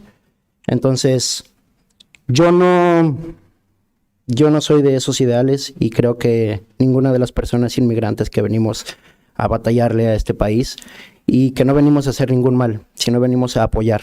Venimos a hacer que nuestra voz y que nuestro trabajo haga de este país un mejor lugar. Y gracias a todos los trabajadores, y no solamente hablo de Arizona, y no solamente hablo de México, sino hablo de toda Latinoamérica y hablo por parte de otros países como Asia, Europa, que muchos vienen, Palestina, muchas cosas o muchas personas que vienen a luchar por un país y vienen a sacar un poco de dinero, porque eso es así, y esto es en contra de esta ley. Y no se me hace justo que esté pasando de esta manera. Muchas gracias y sería todo. Muchas gracias. Do we have any other individuals? Yes. Okay. Hassan Clement and Eric Mesa.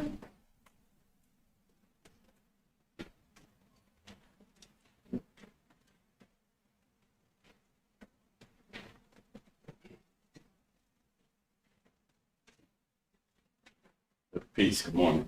Morning. Yeah, I didn't plan to say anything, but just the opportunity that Tucson could be a more inclusive place. And I remember when this SB 1070, when that was happening, and I happened to take a ride in the south side of Tucson.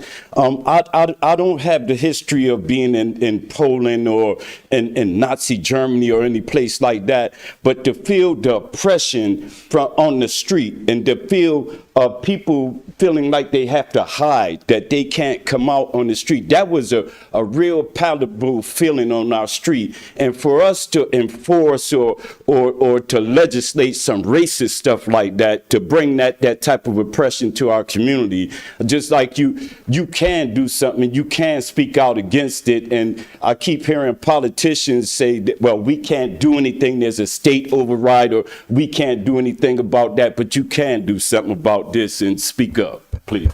Thank you. Eric Mesa? Any other speakers? Okay, thank you. Hi, everybody. Thank you so much for the opportunity to speak. My name is Eric Mesa, and I work for an environmental organization called Sierra Club, but I'm also representing the Stop the Hate Collective, proud member, because we recognize that environmental justice and social justice are the same thing.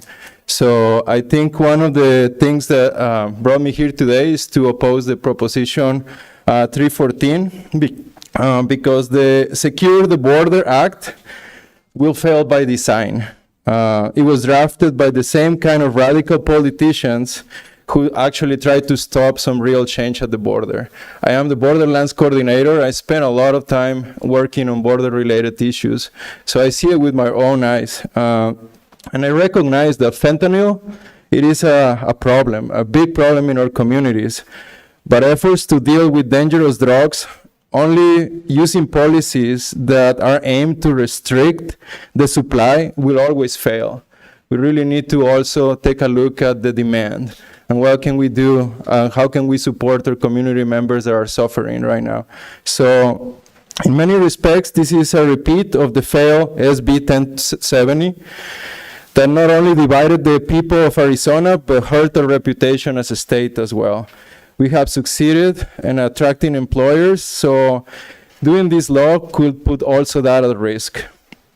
This proposal assumed that the police can tell by sight whether someone is a citizen, a legal immigrant, or undocumented.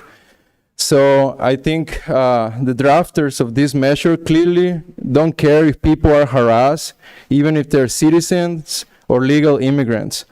Common decency requires a no vote on this proposal. People should be able to feel safe and included in their community, so they can also be a positive active member and also care for their environment that we all live in. So thank you. Thank you. Okay, so with no other cards, I'm going to go ahead and close the call to the public and ask my colleagues if they wish to ask staff to review a matter, ask that a matter be put on a future agenda, or respond to a criticism. Supervisor Lee or Supervisor Hines? Go ahead. Oh, I was Supervisor going Lee. to ask that the board consider a resolution to disavow Prop 314 at our next meeting. Yep. Thank you. And we'll get, I'm assuming, get some legal opinion, because my understanding was it's an ARS issue, but it doesn't mean that we can't bring it up and then have a discussion about it. Supervisor Hines. I was a legislator at the time when the state passed Senate Bill 1070, and it was an economic disaster. It was also a horrible, hateful thing to do, but it's just not a great idea to do these kinds of things. So I echo Dr. Lee, Supervisor Lee, and would be happy to support that if we can bring something forward at the next meeting. Okay, thank you. Any other? I would like to follow up with staff and ask for if we can get estimates of what the potential cost to Pima County would be for Prop 314. And then I would like to comment on the picture that was shared. So I regularly highlight Pima County departments when I attend events, like all the time. It's evidenced by all the pictures that we take and post at every community event that I attend. I took off my name badge. This was in an event for a Yaqui vote. I took my name badge off because I was like, oh, that has candidate on it, and set down my literature while I was looking at a sample ballot. So if you look at the picture, there's 2 ballots long, those are the examples of our ballots. And then it was like, oh, let's take a picture. And so I just assumed that the table wasn't going to be included or the angle wasn't going to, I didn't think about it. And so my literature was done the table for maybe 15 seconds, and now it's immortalized in a picture that's been shared a couple times. It's unfortunate. We took it down as soon as we learned that my information was there, and the election department continued to provide information, including samples of ballots to all attending without any literature on the table. Had it been present for any significant amount of time, it would have been amplified, and I'm sure more photos would have been taken. So with so much false information and narratives being circulated about elections, I hope this is something that is not blown totally out of proportion more than it already has been. This was an event that was a partisan event. We were asked, and candidates were asked from all parties, but we were speaking as candidates. So I did take pictures of the event because I think that it was a good event and talked about, getting involved and turning out the vote. But I will definitely be more careful when at events and making sure that it's kind of a touchy time with running for office and also serving in the position. The other thing I would like to say regarding signs. So signs during this period of time tend to grow legs and walk away. I know that all of us that are putting out signs notice we put them out, takes a lot of time to put out, and then they sort of disappear. Even the picture that I shared that I got a lot of criticism for at my last board meeting, it was 2 hours, 3 hours, and that sign was mysteriously walked away. So it is a crime. And I encourage you, if you see anybody touching other people's signs, taking signs down, please report it. If you see somebody please don't make assumptions about what campaigns they're helping, but if you see somebody committing a crime, I encourage you to do that. I don't know anyone up here that is encouraging our volunteers to go out and break laws. We don't have time to put up our own signs, let alone take other people's signs down. So there's that, and it's slander, which is also a crime. Anyway, all right. With that, I'm going to go ahead and move on. Do we have an executive session? We do not. So we're going to the Board of Supervisors sitting at other boards. Flood Control District, item number 9, Rocking K Development Amendment number 2 to provide for a second amended restated Rocking K Development Agreement, extend the contract term to 5/14/38 and amend contract language. I just want to make sure that is something that we can do to extend contracts to that period of time to 2038. Okay. And then this item is also, are they to be voted on sequentially? And thank you all for coming. We appreciate you. Thank you. All right. Okay, so I'll go ahead and move the item. I'll second. I have a motion and a second from Supervisor Christie. Discussion. So can we talk a little bit about what this contract amendment is changing? I know that there was a trail that was involved.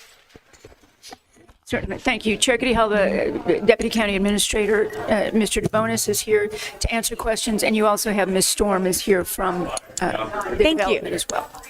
Okay, we'll just pause for a little moment. It's a little reunion at the door when people are leaving. Thank you, Roland.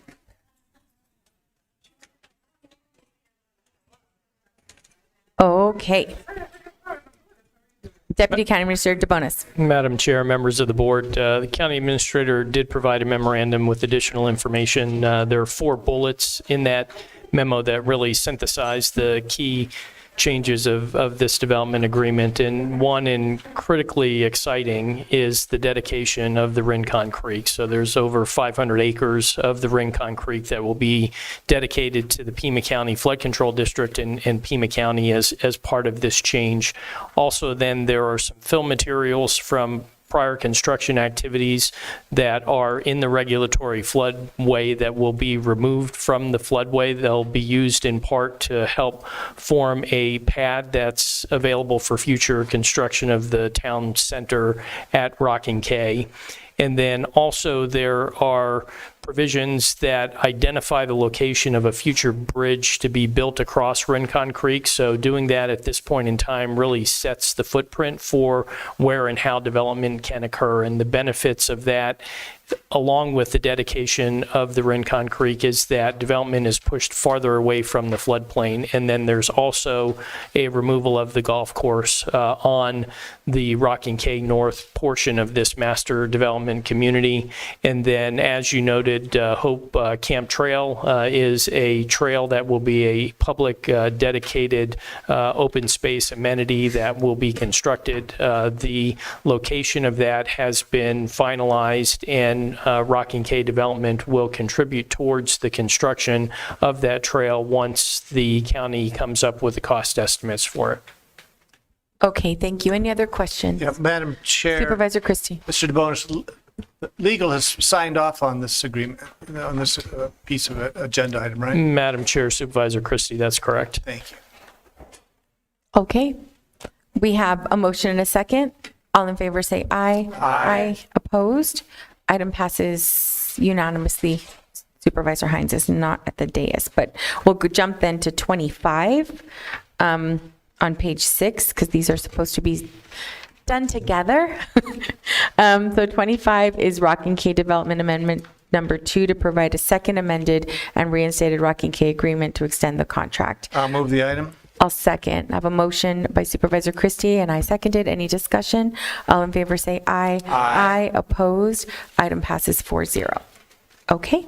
Now we're on to... Chair Grijalva. I'm sorry. Supervisor Scott. I just wanted to make a request. I anticipate that some of the items before item number 18 are going to prompt a lot of discussion, and I know the recorder is here probably for item number 18.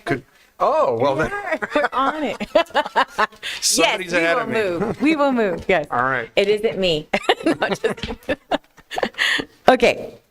We're going to jump to item number 18, if that's okay with everyone. So it's 2024 general election, early ballot drop-off sites, and emergency voting locations. I'll go ahead and, well, I might suggest some changes. So maybe we ask for a little bit of information. Do you have a presentation, or you're just here to answer questions? I'm just here to answer questions. Okay, great. Thank you, Recorder Gabriela Casares-Kelly. So the only issue that I have is one that was brought up regarding a couple of the early sites. So we have 3 sites that are open beginning October 9th through November 1st. And then we have 2 sites, one in D1 and one in D2, that are open October 21st. And then we have an additional 13 sites that are open beginning October 28th. And so one of the concerns that I had is the one that was brought up regarding the University of Arizona. And I know that it was incredibly difficult to try to navigate, considering how large the U of A is and all the locations that they have. It is really difficult to find locations that are willing to host elections, have the capacity to be able to do that, because once the property is in, you bring in all of the equipment, it has to stay there. You can't move it in and out. And so I think that at the U of A, that's been incredibly more difficult, I think, than other locations. But I'm wondering about the possibility of opening up the Student Union Santa Cruz room on the 3rd floor on the 21st. Right now it's scheduled to open up on the 28th. And I'm wondering what that might look like. Chair Grijalva, board members, that location in particular, that idea of opening it up sooner than we have listed would be a really difficult pivot for us to make. We are taking a look at whether or not we have the staffing available to do that. We don't have that site committed to an additional week. Today, what we're asking is for a week. That is the paperwork that we're trying to move forward today. And the university, I was a little confused by the the call to the audience comment about having 2 locations there, I think they might have been referring to an early voting site and also to a vote center, which are 2 separate items, but those would not have an overlap. So that is something that we can investigate, but that request this late in the game, we're already in an active election. We already have mailed out our military and overseas ballots. We're in the middle of a high volume data entry for, we're getting boxes, literally boxes of voter registration paper forms, which our highly trained staff need to spend time with. We are quickly coming up on October 7th, the voter registration deadline. We will be open till 10 p.m. to continue to accept those voter registration forms, and they'll be open until the Service Arizona website will be open until 11:59 p.m. On that date. And so we are expecting an influx of voter registration forms that need to be reviewed. There have also been some changes with documentary proof of citizenship and documentary proof of residency due to some court cases that are requiring additional attention. So it's not standard. There's additional steps that our staff are having to go through. And so to divert additional staff to that location, we're really struggling to see whether or not we would have that, and I can't commit to that at this moment. So, thank Chair, you. Sorry, Yes. excuse me. Before we go into discussion, can we have a motion? Well, the only issue that I have is I just want to know what I might have to adjust the motion. So I guess I'll go ahead and move the item for discussion. Second. Motion is second by Supervisor Scott. All in favor say aye. Aye. Opposed?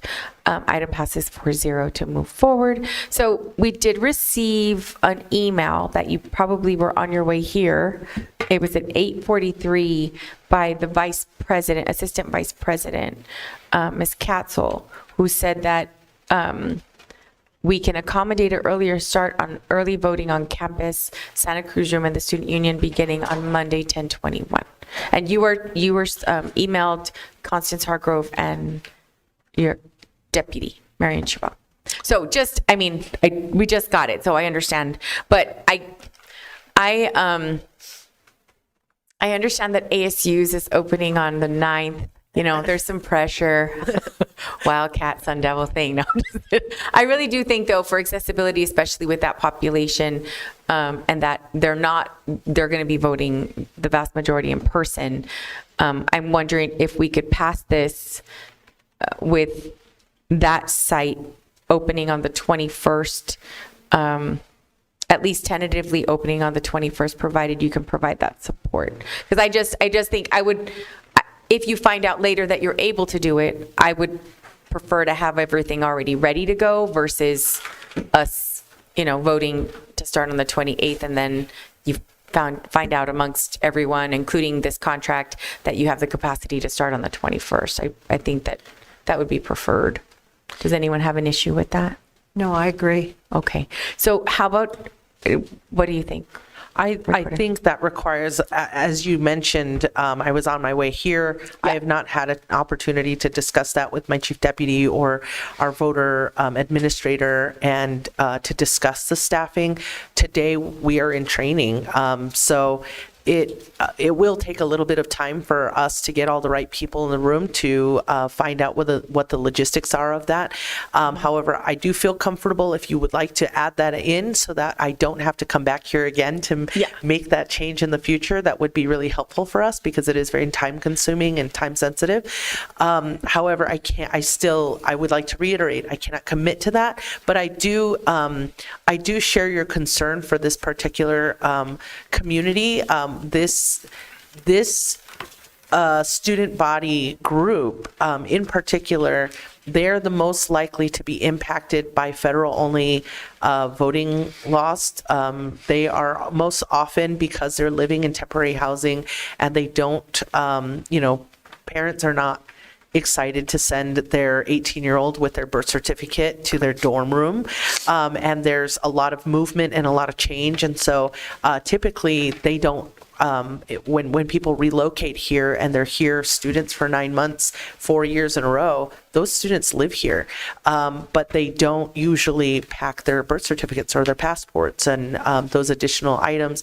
And because they live on in a dormitory on a closed, not a closed campus, but an accessible campus that is specifically designed to keep them on campus, they often do not get Arizona driver's licenses because they often don't have a car and often don't have a need to drive. So we tend to run into the paperwork issue a lot more there. And so I do agree with you that it is a vulnerable population. And in the future, I think that we as a standard would increase the amount of time that we spend on the campus.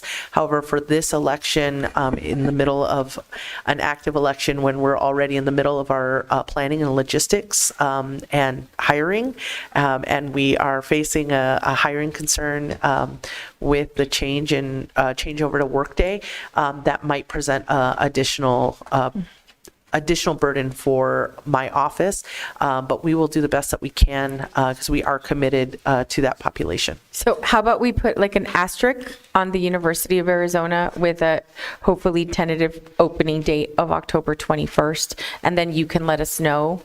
Okay. So I'll go ahead and move this item as presented with a little asterisk that we're hoping through your efforts through your office that number 18, University of Arizona Student Union, Santa Cruz Room, 3rd floor, would be able to open on October 21st instead of the 28th. So I'll go ahead and move that. Second. Okay, I have a motion, a second by Supervisor Scott. Any other discussion? Yes, Madam Chair. Yeah, okay, go ahead, But Supervisor not Christie. we can have a vote if I have a question that I'd like to ask. Okay, yeah, and then, well, I have another question, so feel free to ask the question before we vote, if you like. Madam Recorder, just some clarity, because in past discussions in this room, you've made it clear, and I'm certain my recollection is correct, that you are not going to allow poll observers during early voting. Yet on social media, it states that there is training for poll workers to be present during early voting. And my question is, are you still taking the stance that there will not be poll workers allowed? And if so, the social media, is this a correct assertion that there will be poll workers and they're going to go through training? Chair Grijalva, Supervisor Christie, no, my stance has remained the same. I do want to just provide some additional clarification to the specific language that we're using. Poll workers is specifically in reference to election day workers, which are managed by the elections department. They are not under my scope whatsoever. We do not provide training for the poll workers. We don't hire the poll workers. That is a function of the elections department. My office is specifically responsible for early voting site workers. Those are two separate categories. It's also important for people to know that an early voting site is legally different from a polling location or a vote center. Those are defined differently. Earlier, there was a call to the audience member who conflated those two locations, referencing an inspector and a marshal position. Those are specific to election day and don't have the force of law within the within the early voting sites. So we will continue to allow for observers at our country club facility as we have in the past. We have never had early voting site observers at any of those locations, even under the previous administration.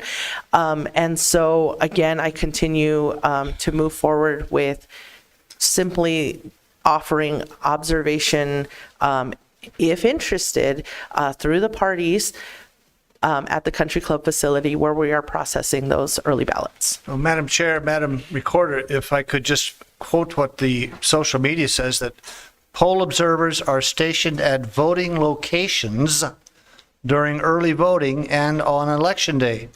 Poll observers also known as poll watchers, are essential. Poll observer training will be held on various times and dates. And by the way, this is in relation to only one particular party is producing this training opportunity.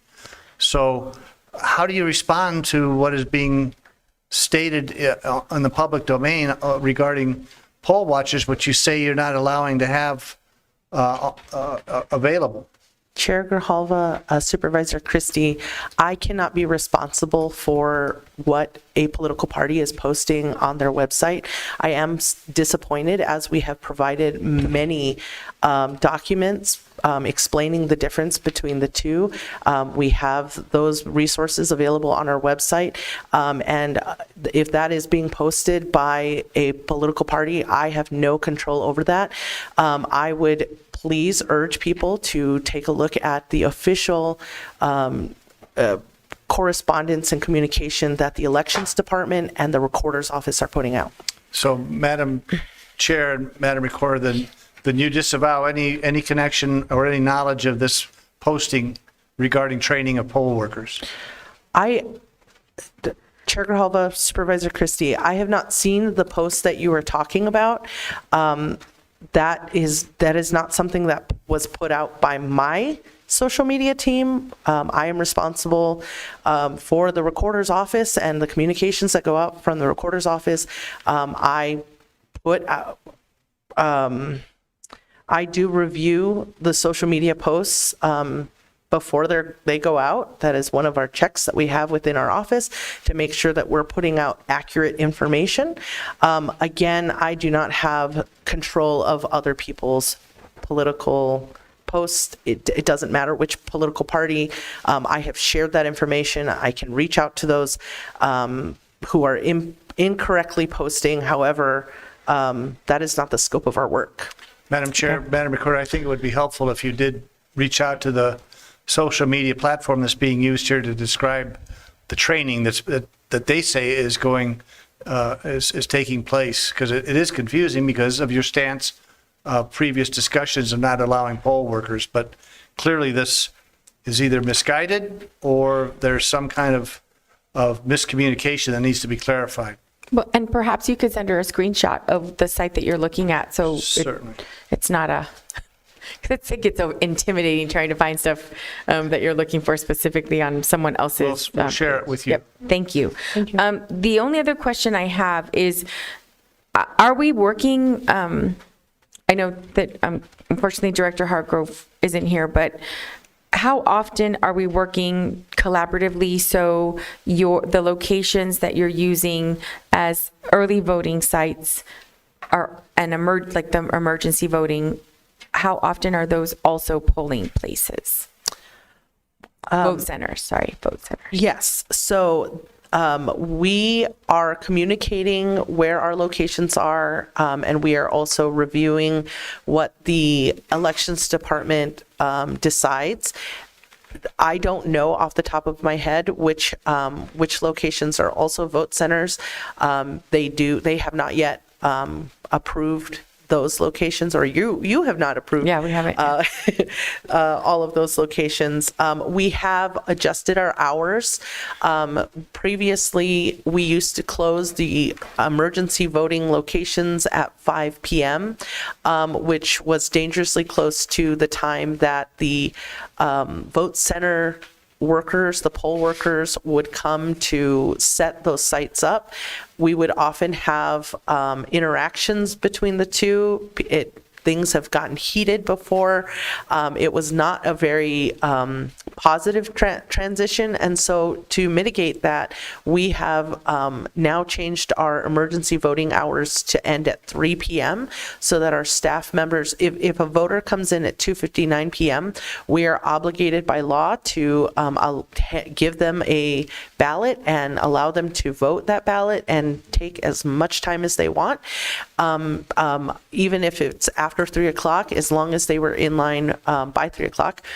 And we need to be able to reconcile the end of the day, provide paperwork, and tear down our equipment before elections comes in to set up their equipment.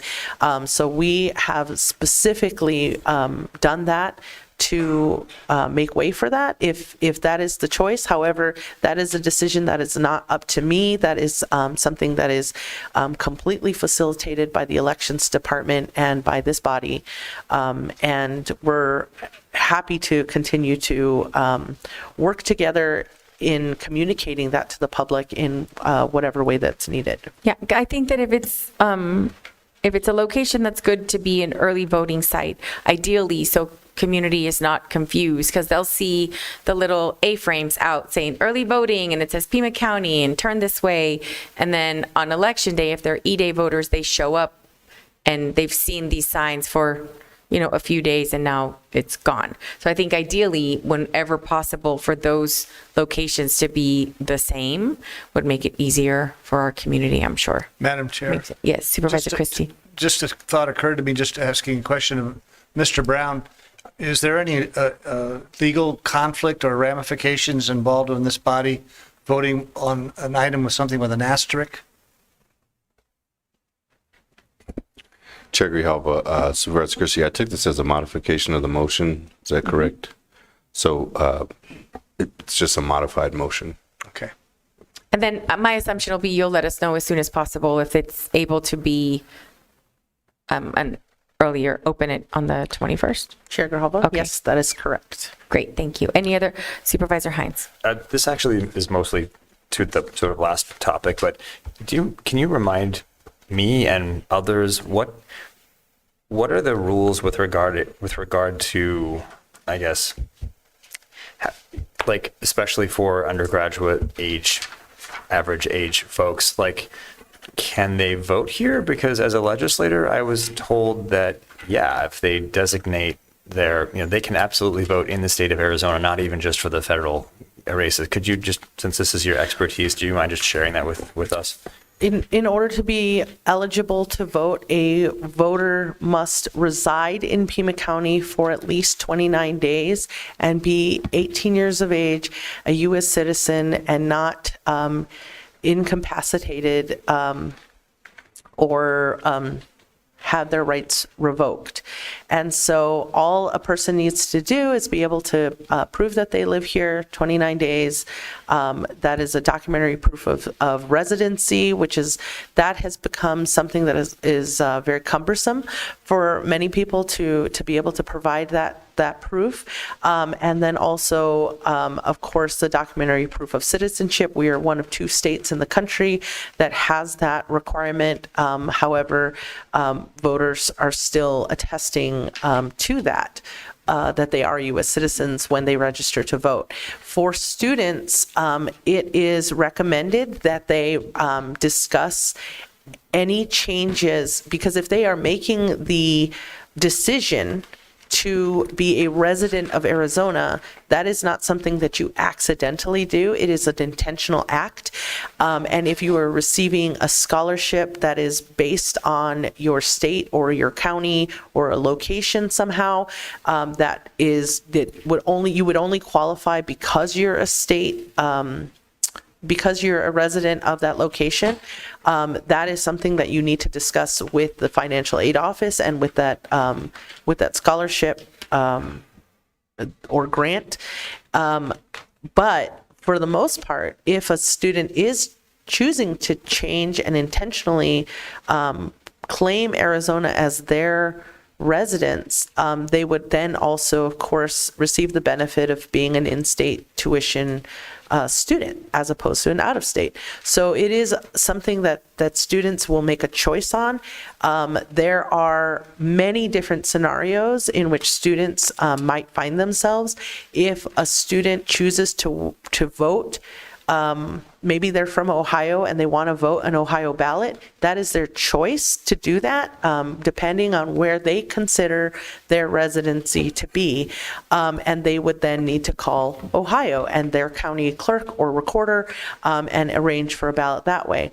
if we have a lot of students who are in other Arizona counties, Maricopa County, Pinal County, all of those voters might still be here in Arizona and be Arizona residents, but they would need to contact their county to receive their appropriate ballot.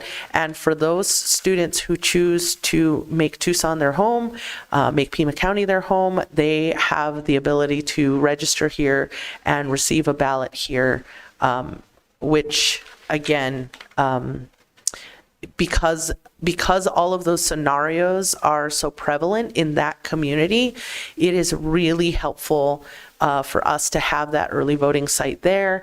That is why I agree with Chair Grijalva in saying that this community does need that additional resource.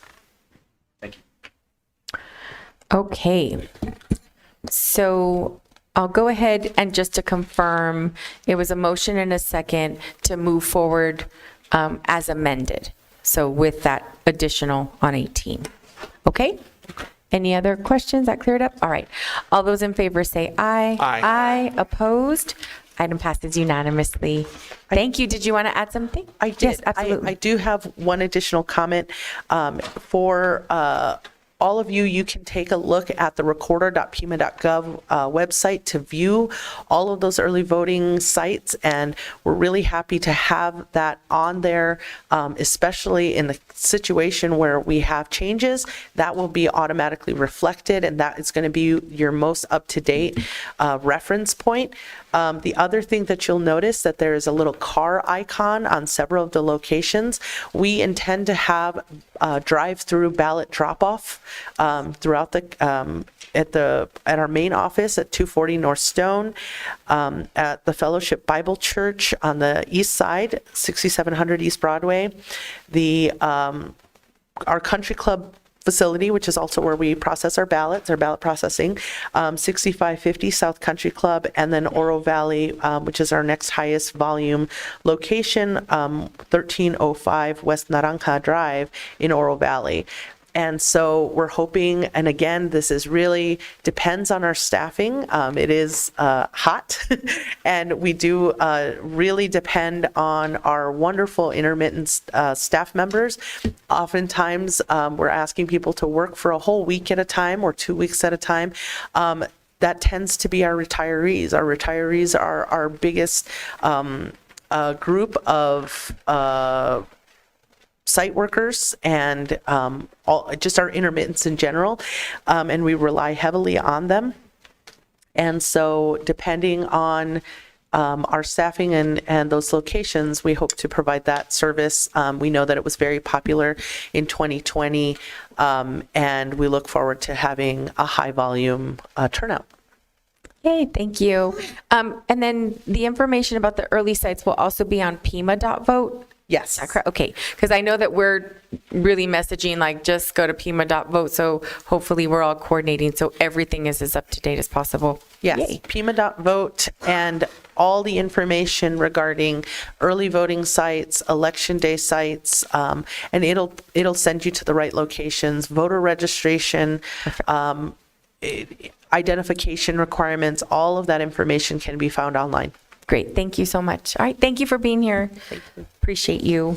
Okay, so now we're going to go to 21, and that is under Facilities Management. This is Accelerate Diagnostics, Inc. to provide an amended and restated lease agreement for properties located at 3950 West Country Club Road on the 4th floor and 2980 East Ajo Way. I'll go ahead and move the item. Second. Have a motion, a second by Supervisor Scott. Discussion? All right, all in favor say aye. Aye. Opposed? Item passes unanimously. And now,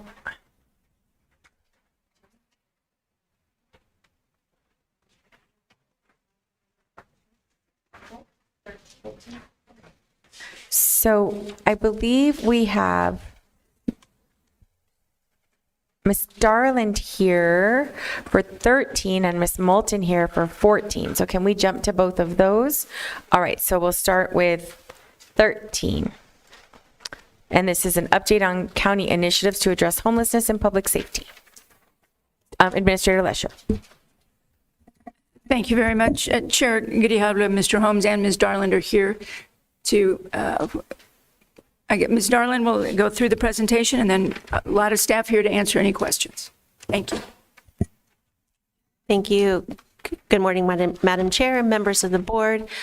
The purpose of today's presentation is to specifically call out an element that had been missing from the September update, which is to identify the systems of coordination that are activated to address the status of homelessness versus those systems that are engaged when we are talking about the behaviors of individuals who are experiencing homelessness that violates laws or ordinances. Next slide, please. So essentially, this is a macro level view of two co-occurring systems that are at work right now. One is a system that is voluntary, meaning teams are engaging with individuals to offer services to connect them with available shelter beds or other programs that can address their housing crisis. They can elect to accept those services and engage in support, or they can opt out. The other service, however, is essentially a compelled compliance program, or a compelled compliance system, rather, that when the behavior, whether it's loitering, trespassing, nuisance, open use of drugs, or other activities that violate the law, those activities or those next steps are a matter of what is an individual would be compelled to comply with engaging in the next reasonable approach to remediate the circumstance. When a call is made for a nuisance or loitering and it does not come close to violating a law, there is a move-on strategy. They move the individual along. If there is behavior or it elevates to ongoing or chronic nuisance, there can be a citation at that particular point of engagement. Also, if an individual expresses having a mental distress or has a willingness to go to detox, law enforcement can facilitate transport to the crisis response center or to a detox facility. If during the course of that interaction an individual displays having a medical event, law enforcement can facilitate getting that involving emergency medical services as well. And ultimately, if the behavior is one that is only going to be resolved through an arrest, it is transport to jail, and for that process to work that way through. These systems are co-occurring, and for all practical purposes, they are independent of one another. But as the volume increases, we are seeing some overlap as the activity accelerates. Next slide, please. So as people are engaging and ultimately moving through the service strategy that is voluntary and they're experiencing longer stays of homelessness, it does increase the likelihood that there's going to be some intersect with law enforcement entity, meaning that we're likely going to see either trespassing call, because now that activity is taking place on private property.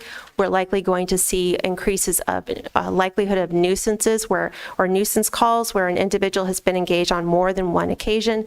And as we can also appreciate, the trauma and some of the challenges associated with the homeless crisis can also exacerbate into a crisis response, including going to the crisis response center and ultimately jail. These systems have been co-occurring in a number of different areas, whether it's our efforts to work in advance of including the county's own protocol process. If you recall, through Administrative Procedure 50.02, staff, when they are going out to engage with an individual who is encamped on a county-owned and maintained asset, they are directed to coordinate with the Sheriff's Department at the time of posting for the 72-hour notice to vacate. So we are already in some ways coordinating to advance our voluntary services in advance of removal and moving on to the cleanup of that particular site. But when we don't have when we have individuals who consistently refuse to accept services, so as I stated, it does increase the likelihood that there's going to be some intersection with a law enforcement entity. Next slide, please. So in this space, you know, as all of our PEEPS graduates would tell you, yellow plus blue equals green. We see that there are wonderful opportunities. Well, I hate to say that there are wonderful opportunities for collaboration where we can proactively bring more of these resources in preventative measures to avoid and divert folks away from justice. When we are working collaboratively together, we can essentially work to get somebody into shelter versus transporting somebody to jail. We can get somebody to detox versus taking someone to jail. When we have an individual who is seeking to get into housing and has an active warrant, we can work with our justice partners to quash that warrant, making it easier for them to get into a place for housing. When we also have for individuals who are housed and they are housing vulnerable, if they have active addiction, working with our detox partners to get connected to substance treatment is also critical.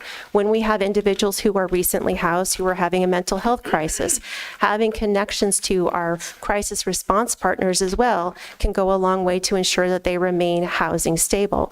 What we are also finding, however, though, is that these crises are occurring in unhoused settings, which makes a lot of our efforts when we are attempting to proactively engage with individuals and get them connected to available shelter or other resources very challenging. Most of this is also compelled and exacerbated by the rampant use of fentanyl in our community right now. And so that can be that can make our efforts collectively very complicated. Just reviewing my notes. Yes, but these systems, even though there are areas of opportunity and there are areas of some early collaboration, they still remain very much independent. Where one can do and offer on a voluntary basis, the other is, again, has a set cadence of next elevated steps as required by a matter of law. Next slide, please. So when we talk, so as what was mentioned at the call to the public, there is also the conversation about the Grant 910 intersection. I believe that is one of the locations in and around the Chuck Huckleberry Loop Patrol program. And that program is entering its second month of existence. The first month report should be forthcoming soon. During the first month, we visited approximately a dozen businesses, myself and Mr. Stuckey, to talk about the program, the intent of what it was intending to do, to describe the vehicle so that businesses would know what the vehicle would look like. We also explained the hours of operation and left our contact information so that should anyone have any questions or concerns, they could contact either one of us directly. We've been reviewing also the daily reports that come in from the VetSec staff. On myself and working with Maria Vasquez as well to identify these areas of opportunity where we can go out during the day to proactively engage with individuals who have been reported in the evening to offer services. We're working to fine tune that still. What we have found in some areas, there have been outreach events, whether it's through the county protocol or through our own maintenance effort in reaching out to those areas where we know resettlement is often happening. But what we're finding is that there is resettlement that happens following that initial outreach event. It's also difficult to locate folks in the daytime, right? Because they tend to recede or carry about their activities during the day and come back to some of these parks in the evening. So coordinating more closely with law enforcement in these spaces is the next iteration of that conversation, so that both these efforts, both in the daytime to, again, engage with folks to offer services, but also in the evening, added support for the enforcement of the park rules wherever and whenever it's necessary. And finally, as a matter of an update as well, county staff who are engaged on the front aspect of responding to or carrying out activities as directed in the county protocol have gathered as of yesterday, discussed areas to increase communications, making it more unified. Right at present, it's emails, it's telephone calls, which sometimes delays responsiveness in answering questions from constituents on a status of a cleanup. So we're working right now to identify a shared communication platform and a way to streamline the receipt of the protocol, the initiation of the protocol, before it is later distributed to the appropriate and responsible county department who owns the responsibility of maintaining the county asset. And the additional next steps with that as well is to circle back to working to identify when we are going out in an encampment, being cognizant that we may have at times 3 different departments in one particular area and ensuring that we're all working in concert with each other. So for example, you could have a flood control district working right up alongside Pima County Department of Transportation adjacent to a private property, which would be monitored by Department of Environmental Quality. And just across the street, we could have the City of Tucson jurisdiction. So when we go out for protocols, rather than siloed view on that particular encampment and where it's located, it's taking a holistic approach to the entire situation and how to potentially address and remediate those challenges within that particular area and anticipate what the next movement can be and work proactively in that space as well.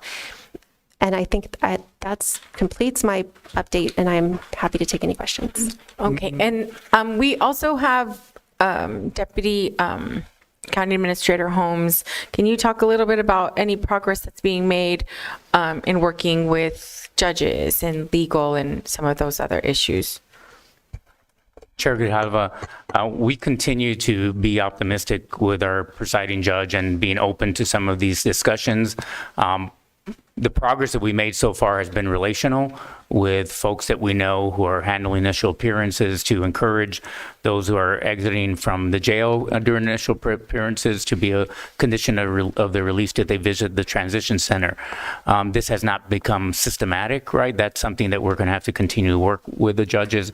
I think part of the issue there is to really put that into place. We also have to be real consistent with the throughput to the jail if that's going to be something to work on with judges. In other words, if people aren't, and I'm not encouraging more arrests, what I'm saying is people aren't, they're being arrested or being cited and released on site and not taken down to the jail to be booked, then we are not increasing our likeliness to be able to serve some of the community with the transition center and the resources that we have there. That's really at the core of the challenge. And so if we don't have a end size worth kind of having that discussion, we need to kind of work on that front end first to kind of figure out with law enforcement what the strategy is going to be and if they're going to be making better use of the transition center for purposes of then having conversation with the judges, because right now that population that we've discussed and who Ms. Starling so eloquently put these systems in place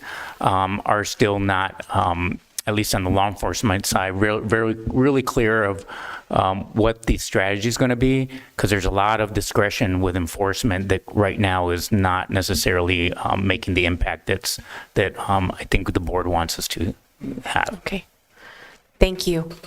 Any comments? I have Supervisor, everybody. Do you want to start? Yeah. We'll just go down the line. Okay, thanks. Thank you, Madam Chair. Administrator Holmes, that's a good point because it leads to one of my questions.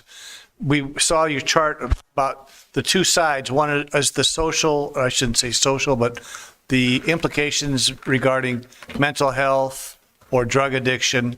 And there are avenues that those folks can follow that seem to be very easily and readily available, and options for them to take that they can, if they have some kind of a crisis or some kind of a situation, there are things in place that can easily be transferred to those facilities to accommodate that problem.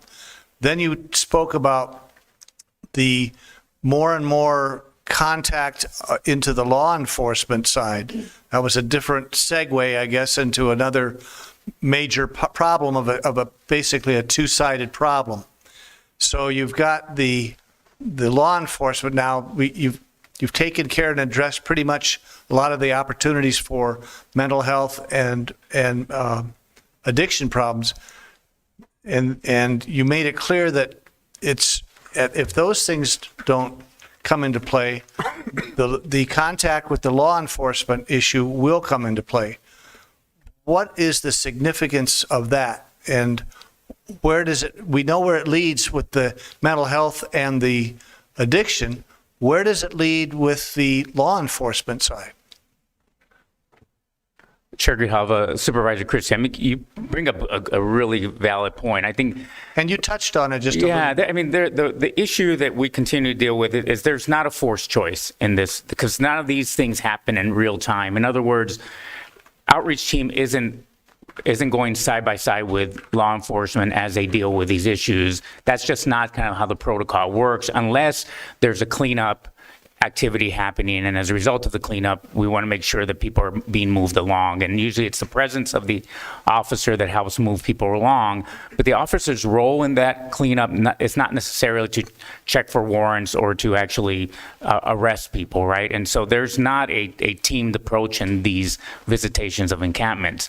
What happens in the law enforcement side is somewhat independent of the other system side, right? So to your point, Supervisor Christie, some of those decisions, again, are quite left up to the officer who's dealing with that situation at the time. And not to interrupt, Madam Chair, but Administrator Holmes, I think that's the key problem that the community is facing, is that there seems to be kind of an awkward situation with the law enforcement side, and the issue about the law enforcement side is the key issue in the community, that there's not enough attention being paid to that, and enough consequences being paid to that, and enough opportunities to go that route.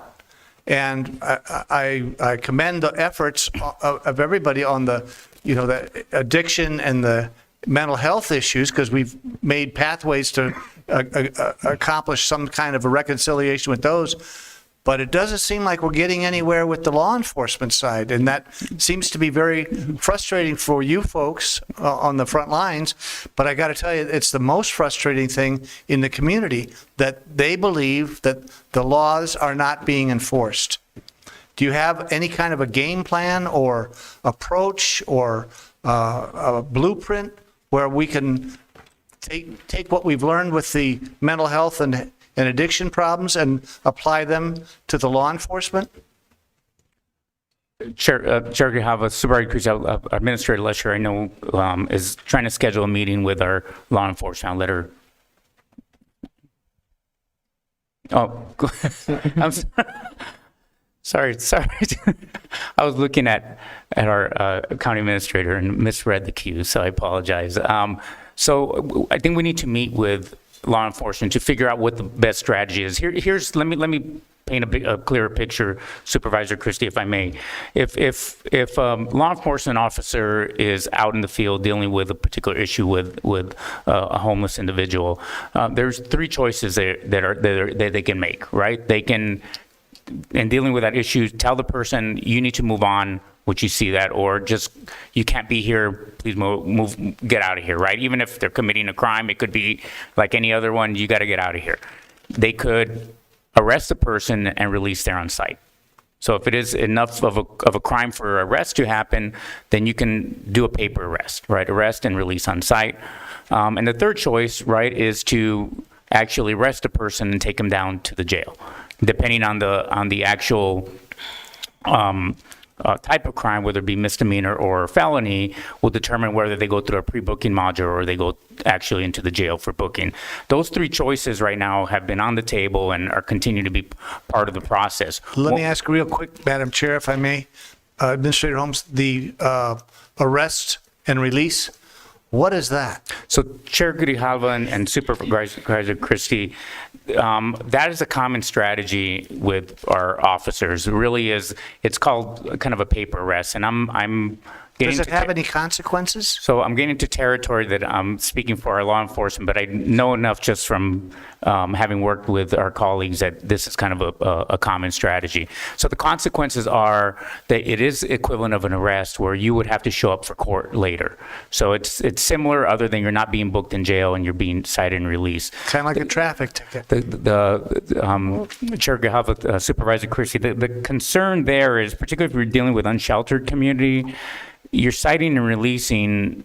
In many cases, you're guaranteeing that that person is not going to be able to show up for court. So it creates a failure to appear and then a warrant. And so that strategy, although common because short staff and other kind of situations are happening at that moment in time for an officer, I'm not sure it's leading to better results in getting services to people who use the jail as a vehicle for or a tool for really getting connected with other supportive resources.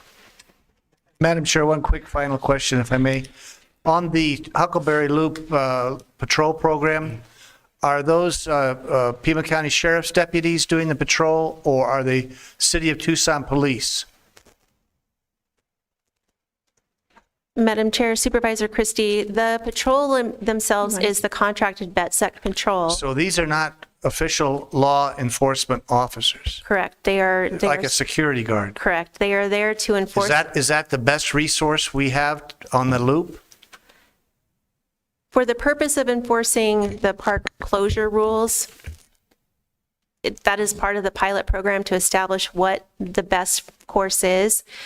In these areas, a majority of these sites do fall within the jurisdictional authority of the City of Tucson. Even though it's a county asset, it is within the City of Tucson law enforcement jurisdiction, which is why we're using the data to inform conversations, future conversations, back to one happening tomorrow, to determine strategies when we do find individuals who are not complying with the closure and what those next steps can be so that we can ensure that it's just the park and the amenities stay safe and for all county constituents. Well, Madam Chair, I would submit that you're making headway, it appears, on the mental illness and addiction issues quite readily, but we're still lagging far behind on the law enforcement, and now we're talking about enforcing laws on the loop that are being performed by temporary security. Perhaps a focus, an all-out focus on the law enforcement side and figuring out, is this basically arrest and release or arrest down to jail, what that process needs to be shorn up to have more teeth in it. And certainly maybe a 6 or 8 week sweep by official law enforcement like Tucson police officers or sheriff's deputies on that loop for about that time period. It might have a much more lasting effect than having temporary private security guards doing the work. So thank you, Madam Chair. Supervisor Lee. Thank you. Thank you, Chair Grijalva. I was wondering if Ms. Darlin could put that where it showed the yellow, blue, and green, that slide. No, the one where you go there. Thank you. So Supervisor Christie said something interesting about we've got the issue with the substance abuse and the mental health kind of nailed down. And I'd like to dispute that and give our colleagues here a little bit of the little bit that I know, which is dangerous. But if you look at the green where it says the crisis care detox CRC, and Dr. Garcia, correct me anytime if I'm misspeaking. What the issue is that we do not at the CRC have the ability, once the police bring in, if they pick an individual up, they have the option also, depending on what's happening in the field, to bring that person to the CRC. And the officers actually have a place to come in, and 5 minutes later, they are able to go back out into the field. They have it down there. The issue is that they have the psychiatrists and staff at the CRC have a 23-hour, 59-second evaluation period. Correct me if I'm wrong. If they determine that that individual has a co-occurrence of substance abuse and mental illness, but substance abuse is the primary cause of the psychosis or mental illness, they are not allowed to keep them because there is no substance abuse Title 36 to allow them to keep them. Only if they have a mental illness as their primary. Am I speaking correctly? Chair Grihadba, Supervisor Lee, in general, yes, absolutely. So the crisis system as it's configured is really meant to deal with individuals in mental health crisis. And plenty of folks who have mental health crisis also have co-occurring substance misuse. If the primary reason that the person ends up at the CRC is because they were, on methamphetamine, they were acting out. People on methamphetamine often look psychotic. They're acting out. They are misbehaving. Law enforcement brings them. And if that's their issue and not a mental health issue, they cannot hold on to that individual. There is not a legal basis on which that individual can be held for further evaluation and treatment. Thank you. And Chair Grihava, just to reiterate, that's what we all agreed and we voted on, looking at some possible legislation to add substance abuse to Title 36. And there are 36 states that have a substance abuse component, but it's a very complex issue. We have a work group that we are working with the CRC, two of the leaders in that area, Dr. Rhodes, who manages the CRC, and Dr. Belfour, who is coordinating pretty much a national person for this whole issue. And then we've got Paula Pereira, and we've got Dr. Garcia, and we've got Steve Holmes, and we've got Jen Darlin, and we've created a small group that is now going to be bringing more folks in to include law enforcement, because I think we've narrowed it down, the area that we can work with, which could be that we look at creating a 5-day hold that gives us the opportunity. But what we have to secure is, where is that facility and how is it going to look and what are the best practices? It's a very complex problem. So right now, Arizona has no solution if it is substance abuse driven. And that's why we are in this county taking a leadership stance. And Dr. Garcia, did you want to say anything more about that? Or Steve? Chair Grihava, Supervisor Lee, I do believe the work that we're doing is a good alternative to really trying to deal with this crisis that we have in our hands of drug abuse and substance use disorder. The other involuntary place is jail, right? And that has a lot of nuances I described right now in terms of how we get law enforcement involved and the discretion that's there. The idea behind what Supervisor Lee is talking about is really providing a facility, a secure facility. I want to make sure that's really clear. A secure facility that allows people to actually get stabilized enough to make good decisions for themselves. Right, and that's, I think, something that is missing. That's something that has been echoed by experts in the field that are actually working at the CRC, that if they had just a little bit more time, they could maybe help them, again, get stabilized and make some decisions for what other services they may be available to them, which are difficult to make when they're under such great substance abuse. They're just clouded by that decision-making authority. Thank you, Madam Chair. That's it. Thank you. Supervisor Hines? Supervisor Scott? This might be going back and covering some of the ground that was on your flow charts, but could one or more of you give a brief overview of the current protocol that we follow when we have an encampment reported to us, and which county departments are involved? Kind of go step by step through that, and you'll see where I'm leading with this. Yes, thank you, Madam Chair. Supervisor Scott. Currently, a reported encampment or a reported homeless encampment will go through either a shared platform that we share with the City of Tucson or through 311 from the public.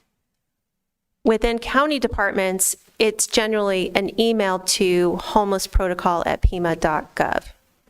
Those reports, when they land in unincorporated Pima County or on an asset that county owns, it goes to Pima County Flood Control for the initial inspection to determine who owns the responsibility to respond to that homeless report.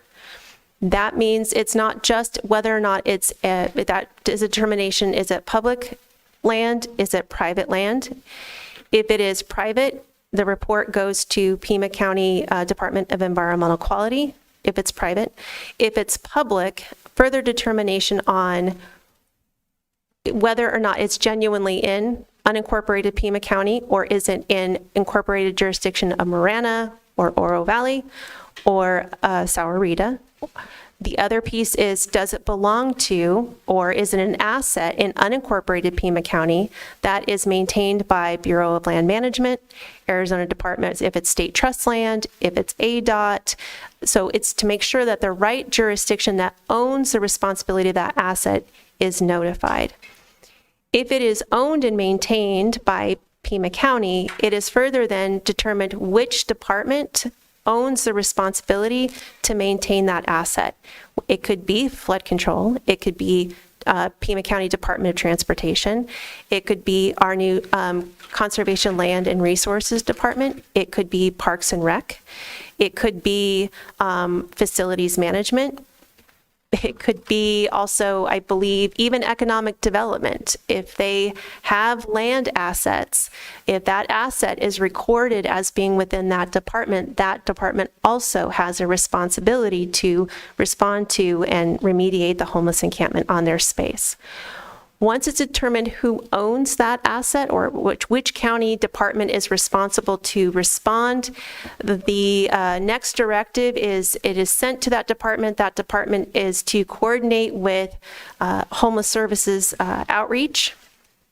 Additionally, determining possibly working with our other care coordinators. We've lately started to reach out to the health department when we know, for example, if it's an area where we have a record of some level of fentanyl activity, we are working with our health department team to go out for education, harm reduction, things of those nature, so we bring the right outreach approach in that space.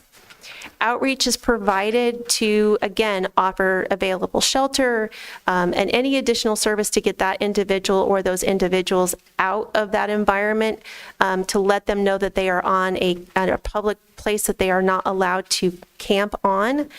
And after that outreach attempt is done, the next follow-up is to schedule the 72-hour posting that is done in partnership with the law enforcement Sheriff's Department in unincorporated Pima County, and staff do attempt to work in coordination at the time of posting and in compliance with the protocol to coordinate with TPD whenever TPD is available to do that as well.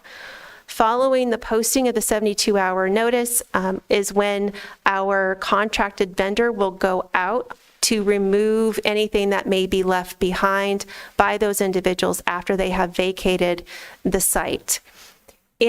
Also in practice, that when our teams go out for the initial inspection and offer outreach, When they go back out, they also go back out the second time at the time of posting of the 72-hour notice. So for the initial inspection to see if there are individuals there, then they go out again at the time of posting. Should anyone still be on the site for the purpose of, once again, offering available shelter or any other resources.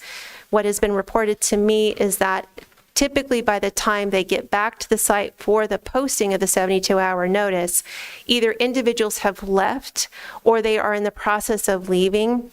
And 9 times out of 10, those individuals will refuse to accept services, and they will also refuse to give information that can help us, better identify if there's other care coordinators that are also out there looking for them.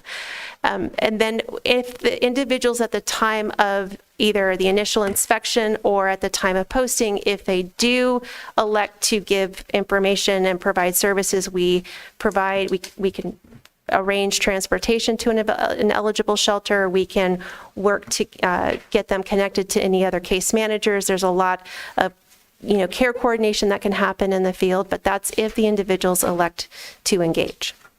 Well, that is quite a process, and I can certainly understand why there's a meeting coming up between all of the points of contact in each of those county departments to make sure that there's a coordinated approach. And you anticipated one of my later questions, which is, what's the approximate percentage of people who refuse services or shelter? You're saying on average 9 times out of 10. The city of Tucson is considering an ordinance to make it illegal to camp in rivers and washes. What laws or regulations, and this might even go to Mr. Brown instead of folks in the back, unless this is something that you want to respond to, what laws or regulations are already in place governing such behavior on either private or public property?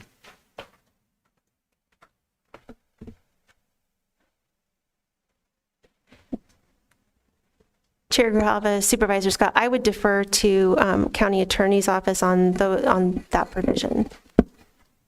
And it looked also like Mr. DeBonis wanted to say something. So, Madam Chair and Supervisor Scott, I was going to speak relative to the properties of the Regional Flood Control District. So as you heard from Ms. Darland, that may be one of the areas where we're finding unhoused people. So with respect to lands that are owned by the Regional Flood Control District, we have trespass laws that exist. Those, in some instances, have been posted through a series of interactions with the city of Tucson, with law enforcement, where we have a prevalence of the occurrence of unhoused individuals on property owned by the Regional Flood Control District. We have taken steps to go ahead and post those as no trespassing areas, and so with that, then law enforcement is able to act upon it from that perspective. I think as it relates to the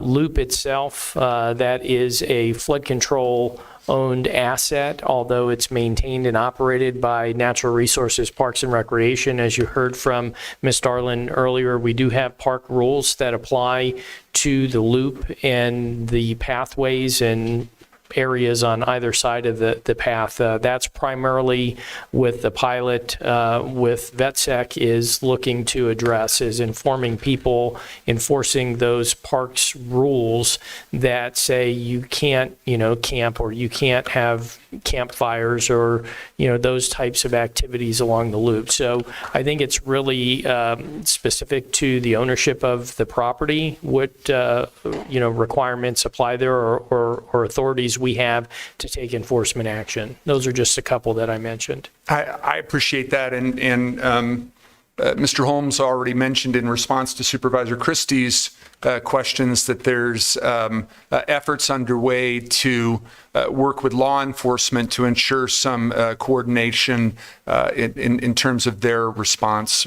Mr. Brown, anything that you wanted to add to what Mr. DeBonis had to say? Yeah, Chair Grijalva, Supervisor Scott, I think just under the county's general and broad health authority to preserve the health of the county, this ARS 11251, and we can have some further discussions if you'd like to look into some other authorities, but that's the one that comes to mind. Thank you. Was it that what you just said might anticipate my next question, which is if the city and or the county enacted an ordinance like the one that was being discussed by mayor and council, how would that affect the existing county protocol dealing with encampments, and how would that be aligned with existing statute or in the case of what Mr. DeBonis said, trespass restrictions? Chair Grijalva, Supervisor Scott, I'm not sure have any impact on the ordinance. We have trespassing rules already, and if there's not a coordinated effort to enforce those rules, then a new ordinance will have the same outcome, in my opinion. So, and I didn't listen to the mayor and council study session, but was that essentially why they pulled their item and gave direction to their city attorney to look into some of those considerations? Chair Grijalva, Supervisor Scott, it was not clear at that meeting why it was pulled by staff. There was a section There's a on media report that said it was pulled by staff. I couldn't tell by the meeting what the back conversation was happening. I think my own kind of interpretation of what I saw on that particular ordinance is there's a fine associated with that ordinance, which also goes into some of the concerns of if you're going to fine a unsheltered individual, I think you're setting yourself up for continuous trying to chase people around for some. There's some unrealistic kind of pieces of that ordinance that I don't think are applicable to kind of our current the issues that we're being faced, which quite frankly is, I'll go back to we're doing outreach, we're moving people along.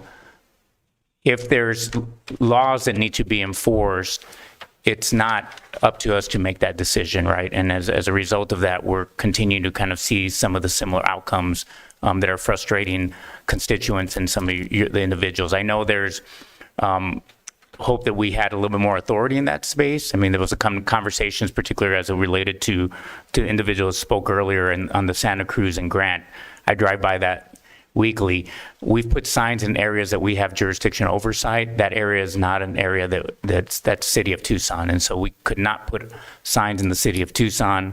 That is an area, again, where we have VetSec who have identified in this pilot serious concerns of individuals having open use in that particular area, right? And so as people are being spoken to move along, at the end of the day, behavior will not change unless there is another strategy at play, and potentially that strategy is enforcement.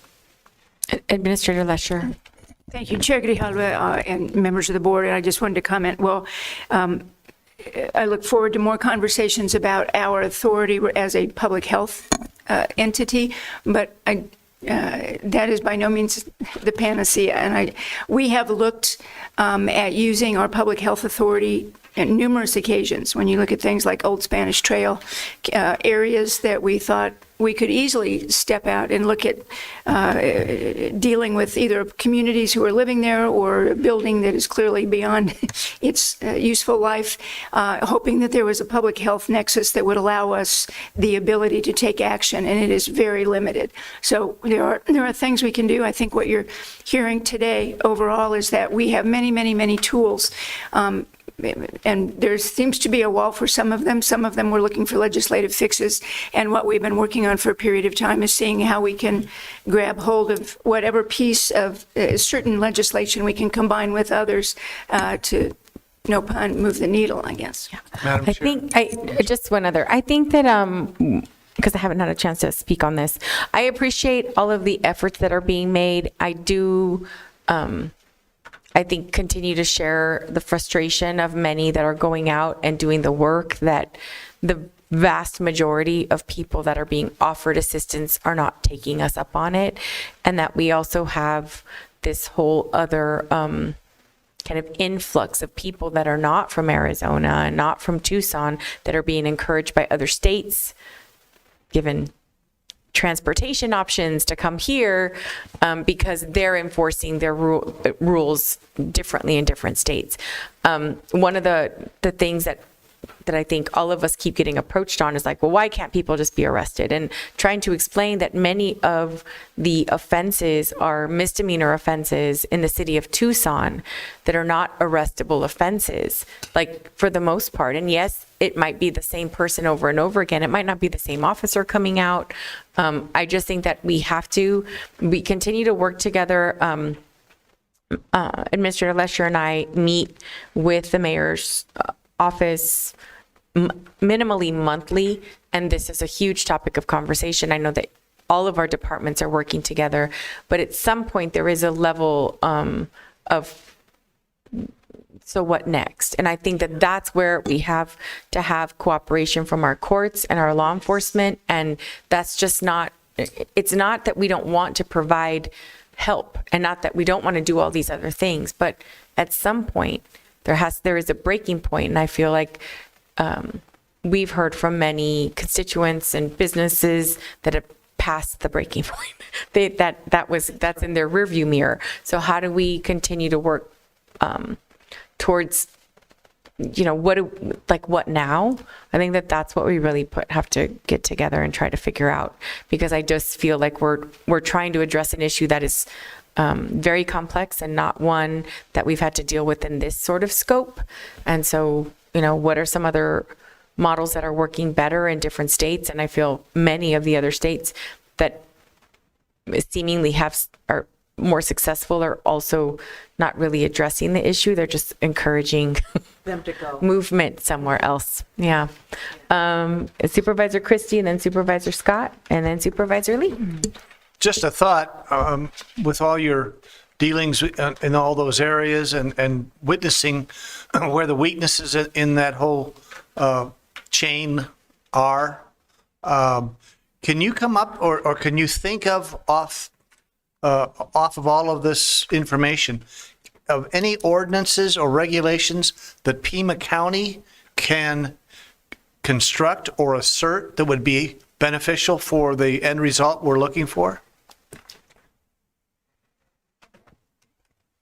Chair Grijalva, Supervisor Christie, I believe we have rules and ordinance in place. I'm not sure we need additional ones. I go back to, there has to be some different strategy in enforcement that's not in play right now. I'm not sure new ordinances are necessary as much as can we look at ways in enforcing the rules and the ordinance that currently exists. And Madam Chair, I would request, I know you've got a pretty full plate on this whole issue, but an analysis of what, if you say we don't need new ones, but we have current ones that need to be enforced or strengthened or enhanced, if we could have some sort of a analysis presented to the Board of Supervisors, pinpointing and spotlighting these enforcement areas that we already have in place that we need to strengthen. If we could have some kind of report on that,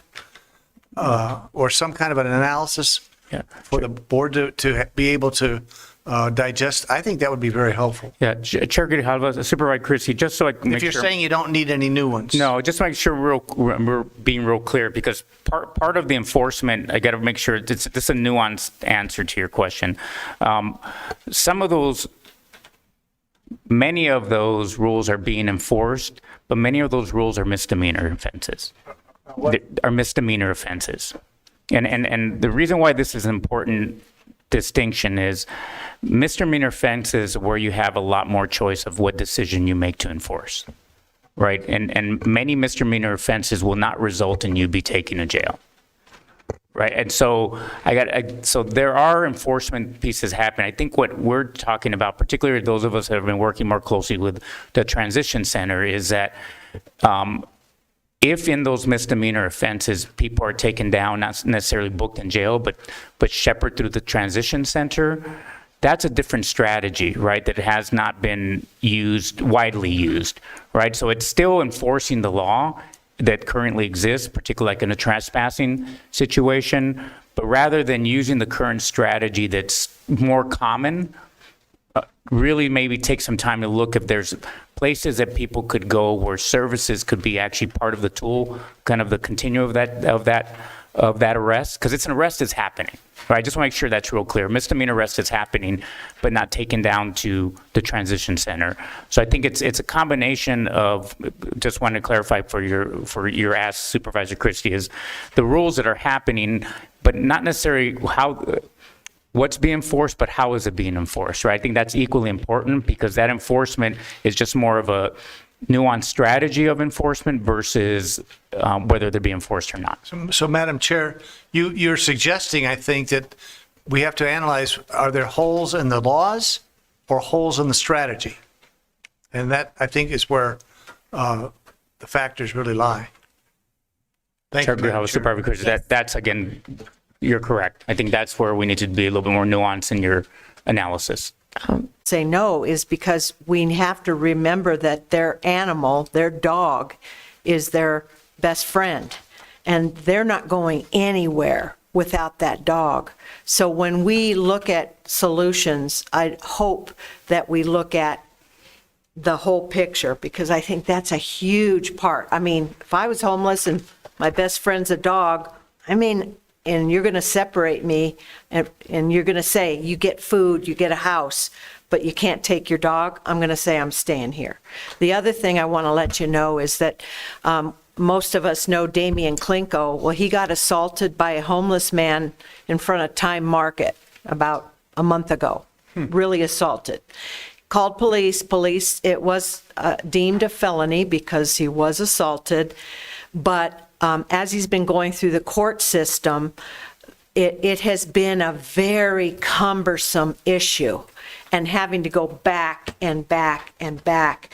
And some of the folks are saying, you know, it's things like this don't get enforced on people put in, because this person has clear mental illness, is that nobody's willing to go through the difficulty of our system.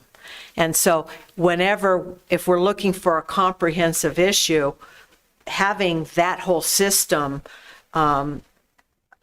flow would also make it easier, because this person does have a mental illness. And so anyway, all I wanted to say is that it is such a complex issue, and you know, I don't know if we can do the whole ball of wax, but we have to in some ways realize that that's also why some people just say, forget it, I'm not going to take this person to court. Supervisor Scott? So real quickly, when I heard what the city of Tucson was considering, I contacted the county administrator and said, if they're going to do something like that, I think we should be in alignment and perhaps have a companion ordinance. She followed up with the county attorney's office per my request. I'm going to retract that request because it seems through this dialogue today that there's not a need for additional ordinances or laws. There's a need for coordination of enforcement. And I certainly hope that the board will hear from staff as to the efforts to have that kind of coordination, because it's unacceptable that there are people in our community who feel that they can't use their parks, can't go on the loop, can't engage in a lot of enjoyment of public amenities because of behavior that is clearly impactful to public health and safety. But I don't think we need additional laws to make that happen. However, I do have a couple of requests to staff on other areas related to homelessness. And one of the requests aligns with priority number 4 for the Office of Housing Opportunities and Homeless Solutions. There was a memo to the board back on March 26th that noted the current totals for emergency shelter, safe haven, and transitional housing.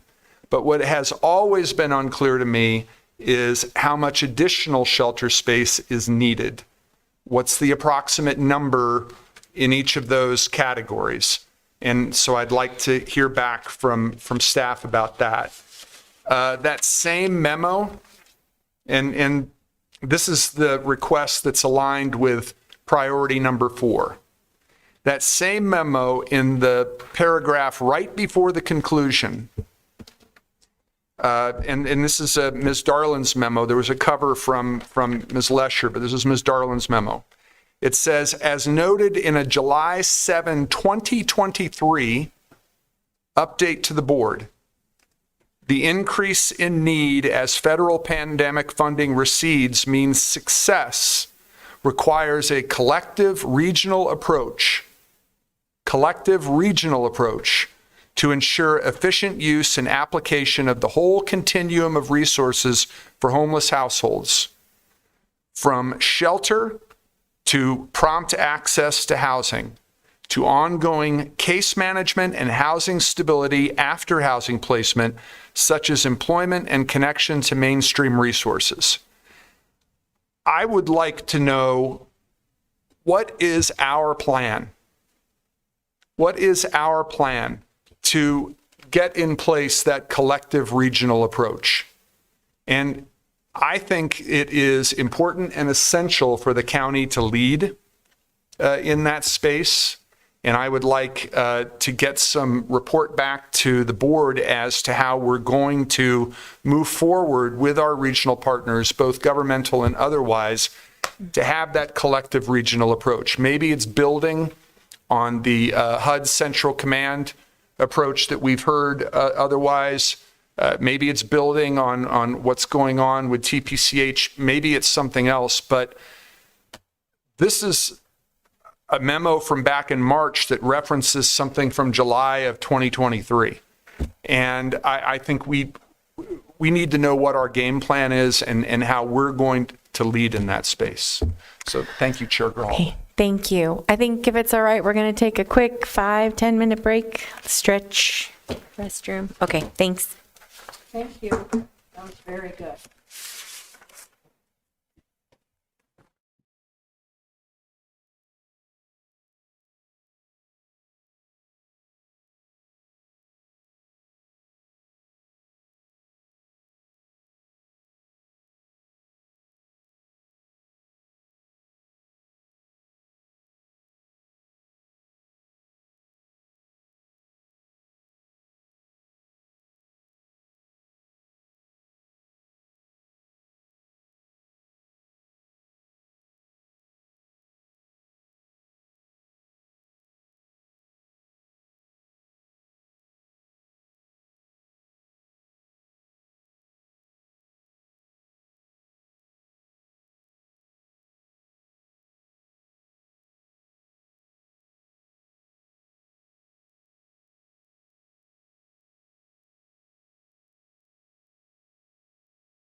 You ready?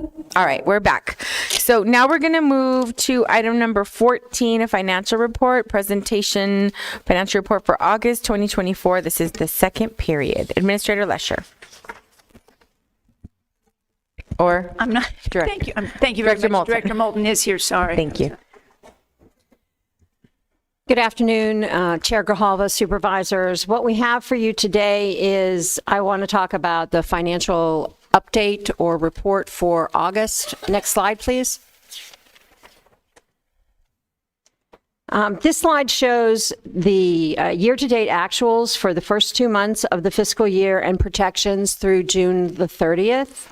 Because we are only 2 months into the year, we are projecting to be on target for both revenues and expenditures.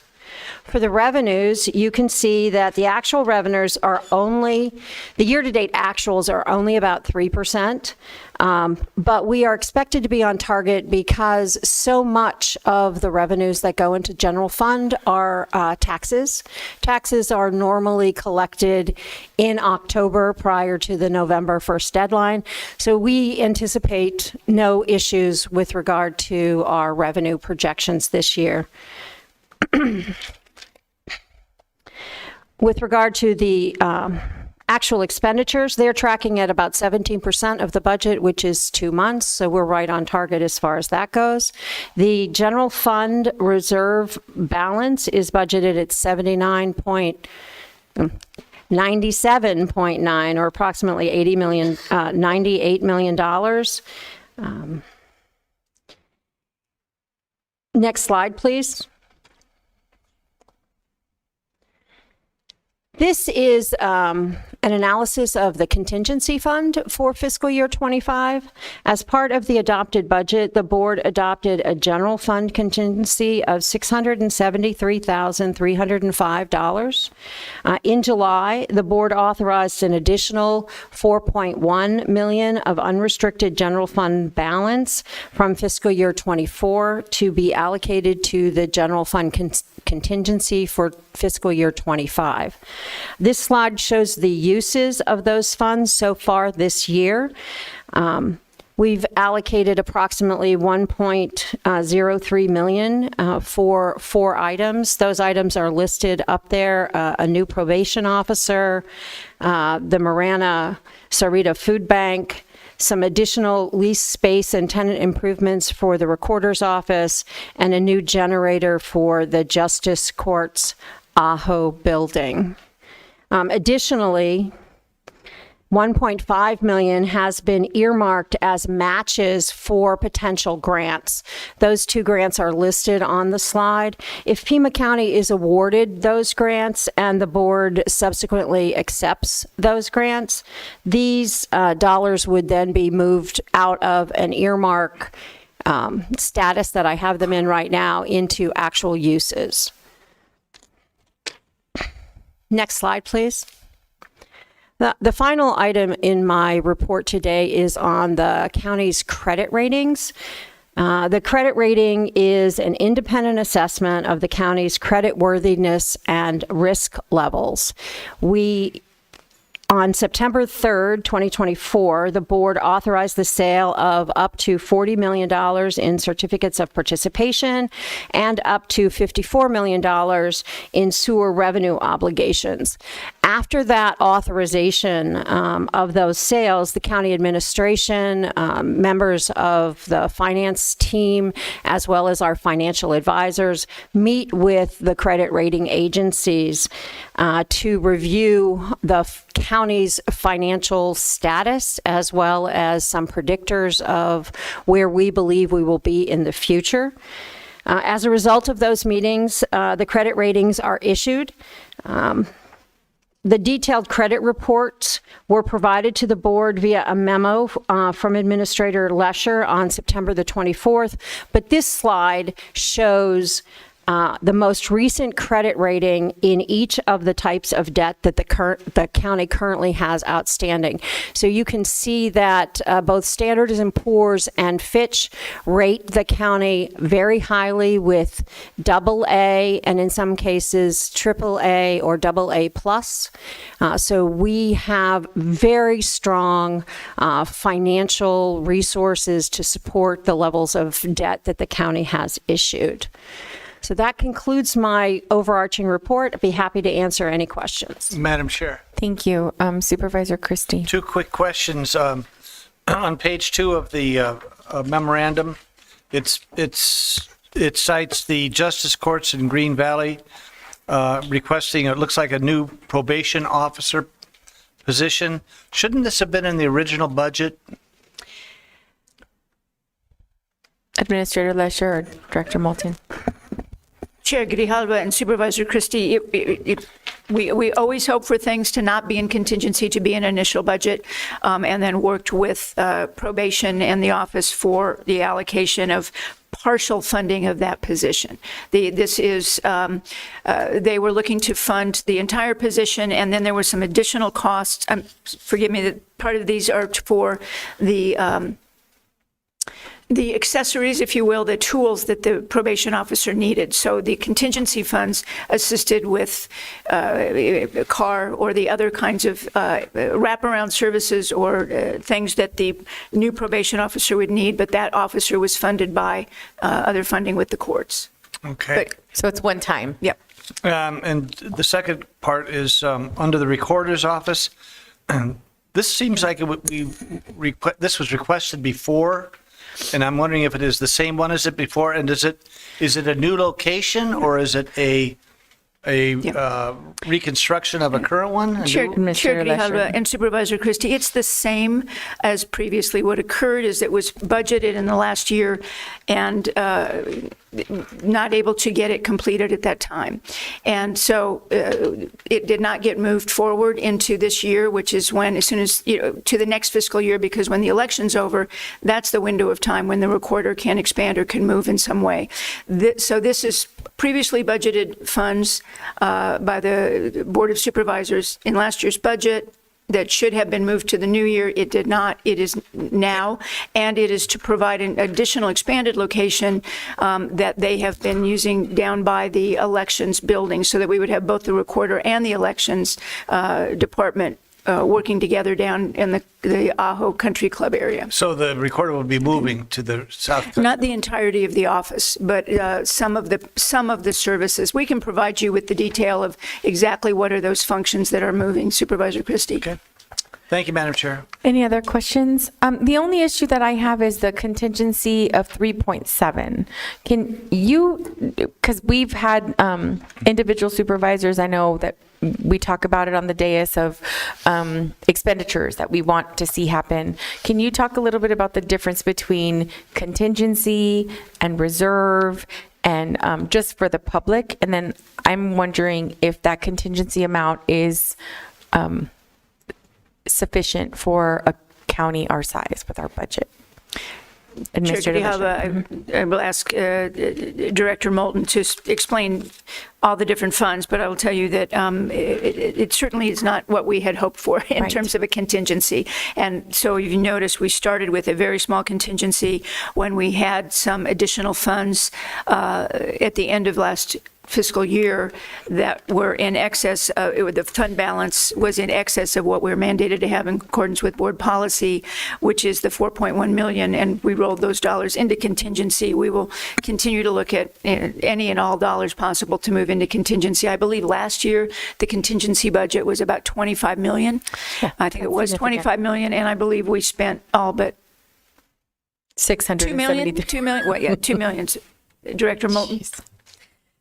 Chair Grijalva, Supervisors, the difference between the general fund reserve, the reserve fund balance, the 98 million, that is a set aside to ensure our credit rating, to make sure that we have sufficient cash put aside for unfortunate or unplanned events. The contingency is actually a budgeted expenditure line item. Last year, as Administrator Lesher mentioned, it was quite healthy because a huge portion of that was dedicated to class and comp. We hadn't been able to identify at the adoption of last year's budget where those dollars would eventually end up in individual departments, so we put it all in contingency so that it could be allocated out. Historically, we have had without these large identified things like class and comp, we have had somewhere between 5 and 10 million set aside for contingency. This year is rather slim.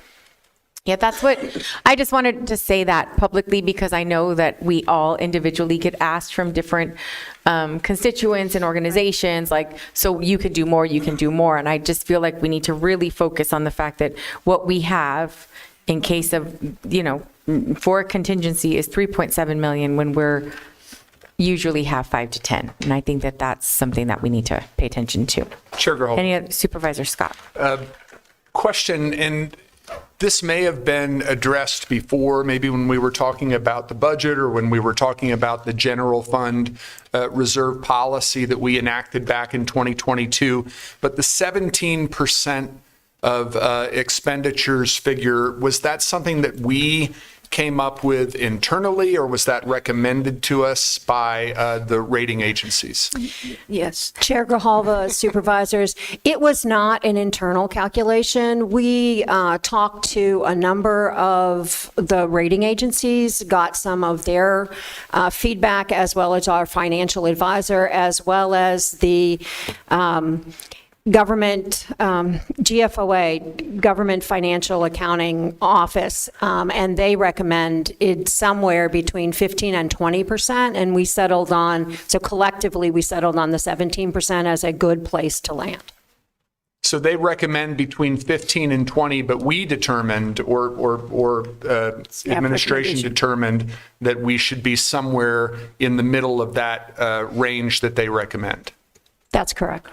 What would ever prompt us to go higher or lower within the range? Well, let me give it a chance. Chair Grijalva and Supervisor Scott, it is a range. And so I think what we've tried to do is make sure that you have a little bit of cushion on this as well. I think we would not recommend you go to the bottom of that, simply because, again, through the course of the year, it's easy to see those additional dollars be reallocated to something else. We would never recommend you go much below that midway point in order to make sure that we protect that fund balance, which protects all of our credit rating. What may cause you to ask us to go above 17%? I can't imagine I ever would. Okay. But lot of money. yeah, it's All right. I think it's, as you recall, we go back to the days where, when this started, the actual, what appeared to be fund balance was about 40 million, and that we were using vacancy savings to provide that additional fund balance that got us in excess of 100 million each year. And then when the board saw the draft budget, the first pages of the budget explained how we wanted to spend the 100 million. And so we've tried to make sure that we have a different process that simply allocates and locks that fund balance as what we need for the credit rating and such, not more, not less. Right. Got it. Supervisor Hines. And Chair Administrator Lesher, remind me what a 10-cent increase in the primary property tax rate would have generated in terms of millions of dollars. Chair Grijalva and Supervisor Hines, for ease, I refer to it as a penny is a million. It's a little bit more. It's between 1.1 million, a little bit more than 1.1 million now. But for ease of math, a penny, 10 cents would bring you 10 million, okay. 10 to 11 million. All right. Good to know. Thank you. All right. Any other questions? Okay. Thank you, Ms. Moulton. Next time, let's do a time certain, so then you won't have to hang. You're welcome to hang out, but, in case you didn't want to. All right. We'll go back to the we are on item 10, Library District Board. This is the acceptance of a grant. It's a match. 25,000 and we match 25,000. I'll go ahead and move the item. Second. Have a motion and a second by Supervisor Scott. Discussion. All in favor say aye. Aye. Opposed. Item passes unanimously. Item 11, sitting as the Board of Supervisors. Item 11, approval of the consent calendar. I'll move the item. Second. Have a motion and a second by Supervisor Scott. Discussion. Madam Chair. Supervisor Christie. For the interest of time, I wanted to talk a little bit about item 6. There's a lot of inconsistencies and general confusion in the whole format of introducing a revised contract that never seemed to be signed off properly from those parties taking place in it. But instead of discussing it at this level, I will have our staff and our office outline what our concerns are and send them directly to the administrator, and she can respond accordingly. Okay, so have a motion and a second. All in favor say aye. Aye. Opposed. Item passes unanimously.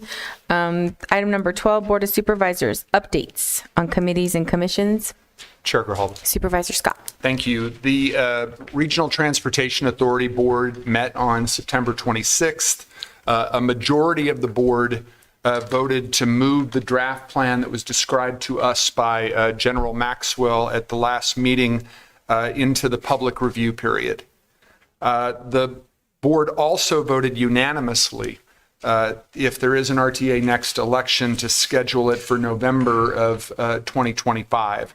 Reason for that, the time needed for public outreach and input before the statutory deadline for us, the Board of Supervisors, to put an RTA next election on the ballot, and the need for continued discussion within the board after the public review period on some items that are still going to be bandied about with regard to the ultimate ballot measure that goes forward. So those latter discussions will be taken up again after the public review, and the public review is slated to end in late January of 2025. Okay, any other comments? We had a Board of Health meeting on, and it was the first one that we had hybrid on September 25th. We talked about a lot of items. Director Cullen gave a presentation. Essentially, COVID is the #1 respiratory disease in Pima County. We reviewed Pima County's heat ordinance, and we had a discussion on cooling centers because the cooling centers were closing. I mean, I think they were set for a certain period of time, but then I don't think we updated considering the fact that like last Saturday was 109 degrees. So many of the cooling centers were closed. So looking at that, and then our next Board of Health meeting is going to be on Wednesday, October 23rd at 3 p.m. at the Abrams Public Health Center. Okay. Yes, Supervisor Lee. Thank you, Chair Grijalva. Just an update on the Arizona Border Counties Coalition.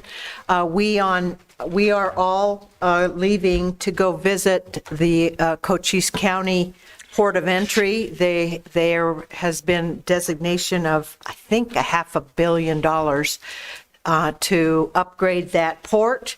And if any of my colleagues are interested in going with us, please let Administrator Lesher know. We can certainly notice it if there's more than 3 of us. But this is all about economic development and the port of entry. And Luis Ramirez is leading the group, and it's going to be we're going to go see Cochise in October, Nogales in November, and Yuma in December. Thank you. And thank you for the invitation. I can't attend the Cochise, but we're going to try to attend the Nogales. Okay. Okay. Any other updates? All right, thank you. We've addressed 13 and 14. 15 is class and comp, adding new classifications. I'll go ahead and move the item. Second. Have a motion, a second by Supervisor Scott. Discussion. All in favor say aye. Aye. Opposed. Item passes unanimously. Item number 16 is surplus property located on the northwest corner of Speedway and Anita Avenue. This is in District 5. I'll go ahead and move the item. Second. Motion a second by Supervisor Scott. Discussion. All in favor say aye. Aye. Opposed. Item passes unanimously. Item number 17 is a sale of real property, resolution number 2024-55. I'll go ahead and move the item. Second. A motion a second by Supervisor Scott. Discussion. All in favor say aye. Aye. Opposed. Item passes unanimously. Do we want to try to bundle anything? 19, 20, 22? I'm willing to bundle. I just have some questions about 22. Okay, let me do 19 and 20. I'll go ahead and move both of those items. Second. I have a motion, a second by Supervisor Scott. Discussion. All in favor say aye. Aye. Opposed. Item passes unanimously. Item number 22. This is under the Health Department, Kodak Health and Recovery and Wellness for Rural Settings Program, 1 Arizona. I'll go ahead and move the item. Second. Motion a second by Supervisor Scott. Discussion. Sure. Supervisor Scott. Just wanted to ask Dr. Garcia, if you look at the metrics available to measure performance, you've got number of people served and engaged, number of people started on medications for opioid use disorder, number of people served in rural and semi-rural communities, length of time individuals remain engaged in treatment after initial encounter. Those are the metrics available to measure performance.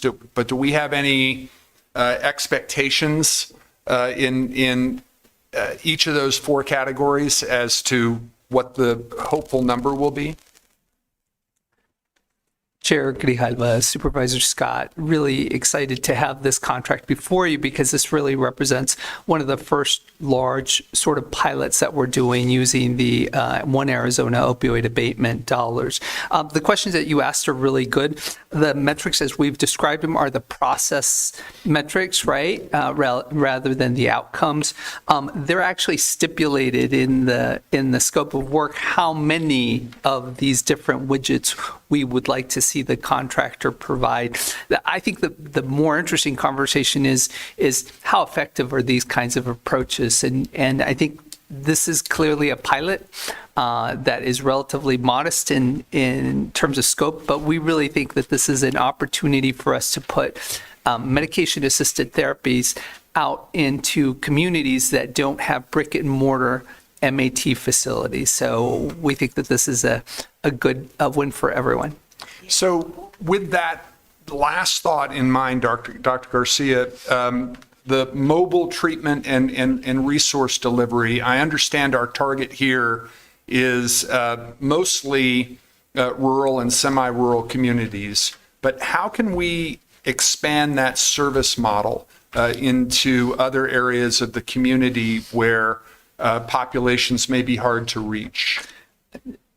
Chair Grijalva, Supervisor Scott, the question is a really good one. Actually, there are providers, the network of providers doing medication-assisted therapy already in this county already have some mobile offerings. Medication-assisted therapy has all sorts of regulatory constraints because you're giving a scheduled substance that is potentially something that can be abused. And so this has been tried by our partners on smaller scales actually in town, and they're still deciding how good this is, but it's still very much kind of in the pilot phase. For us, being able to expand these kinds of services in rural communities is going to be a game changer, especially because they're particularly underserved with regards to these services. And then the last question I had is, rather than asking for the distinction between rural and semi-rural, what are the specific areas of the county where we're hoping to see this work done? Chair Grijalva, Supervisor Scott, so that is something that we will enter into conversations with Kodak, our contractor, in order to make that determination. But for instance, we have talked about the need of these kinds of services in locations like Catalina, Arivaca, and the Avra Valley areas. But this is still the subject of conversations with our contractor and have not been determined. When those sites and locations are determined, we will absolutely share with you. We will probably not share with you the timing of those services just because of sensitivity and the potential for adversely impacting the service delivery model. Thank you, Dr. Garcia. Thank you, Chair Grijalva. We have a motion and a second. All in favor say aye. Aye. Opposed. Item passes unanimously. Item number 23. Can we do 23, 24, 26, 27? I had just a quick question about 26. Okay, so we'll do 23, 24, 27? Yes? Okay, I'll move all of those items. Second. A motion, a second by Supervisor Scott. Discussion. All in favor say aye. Aye. Opposed. Item passes unanimously. Item number 26 is the acceptance of a grant for community workforce development. I'll go ahead and move the item. Second. Motion, a second by Supervisor Scott. Go ahead, Supervisor Scott. I just had a question because I wasn't familiar. There's one metric under there, and I'm not familiar with the system that it describes. Chair Grijalva, Supervisor Scott, the Emergency Services Network is a network of participating agencies and providers that all sort of share resources in the space of utility assistance. And we can put together a detailed report on that. It really is a collaborative kind of multi-agency kind of grouping of different entities that are trying to coordinate this kind of service delivery. Gotcha. And I know that there have been constituents in our district who have taken advantage of this program. And you mentioned that this network helps to ensure that outreach to the community is being done to get potential applicants in. Have we ever sent to district offices like a one-pager that we could use as a resource when we're following up with constituents? Chair Grijalva, Supervisor Scott. Yeah. Administrator Lesh. Yeah. Is that it? Yes. Yes. Okay. Anything else? She answered. She said yes, we'll get it. We'll get you something. Okay. So we have a motion and a second. All in favor say aye. Aye. Opposed. Item passes unanimously. Madam Chair, could I just very briefly give a special acknowledgement and appreciation to Administrator DeBonis for his work on number 24, and to the Pima County Department of Transportation and all of the other team members that have been working on this issue for a long time. It's been very contentious and arduous, and Administrator DeBonis really stuck to it and got it done. And my constituents and I both want to express our thanks for his hard work. Yay. Thank you. See, that's very nice. Of course, you can always interrupt for those things. Always. Okay. Item number 28 is a liquor license for, it's a liquor license in Green Valley. If there is anyone here to speak in opposition of this item, if not, I'll go ahead and close the public hearing and move to approve. Second. Have a motion and a second by Supervisor Christie. Any discussion? All in favor say aye. Aye. Opposed. Item passes unanimously and our meeting is adjourned. Thank you all. Yay. Our next meeting will be Tuesday, October 15th. Thank you.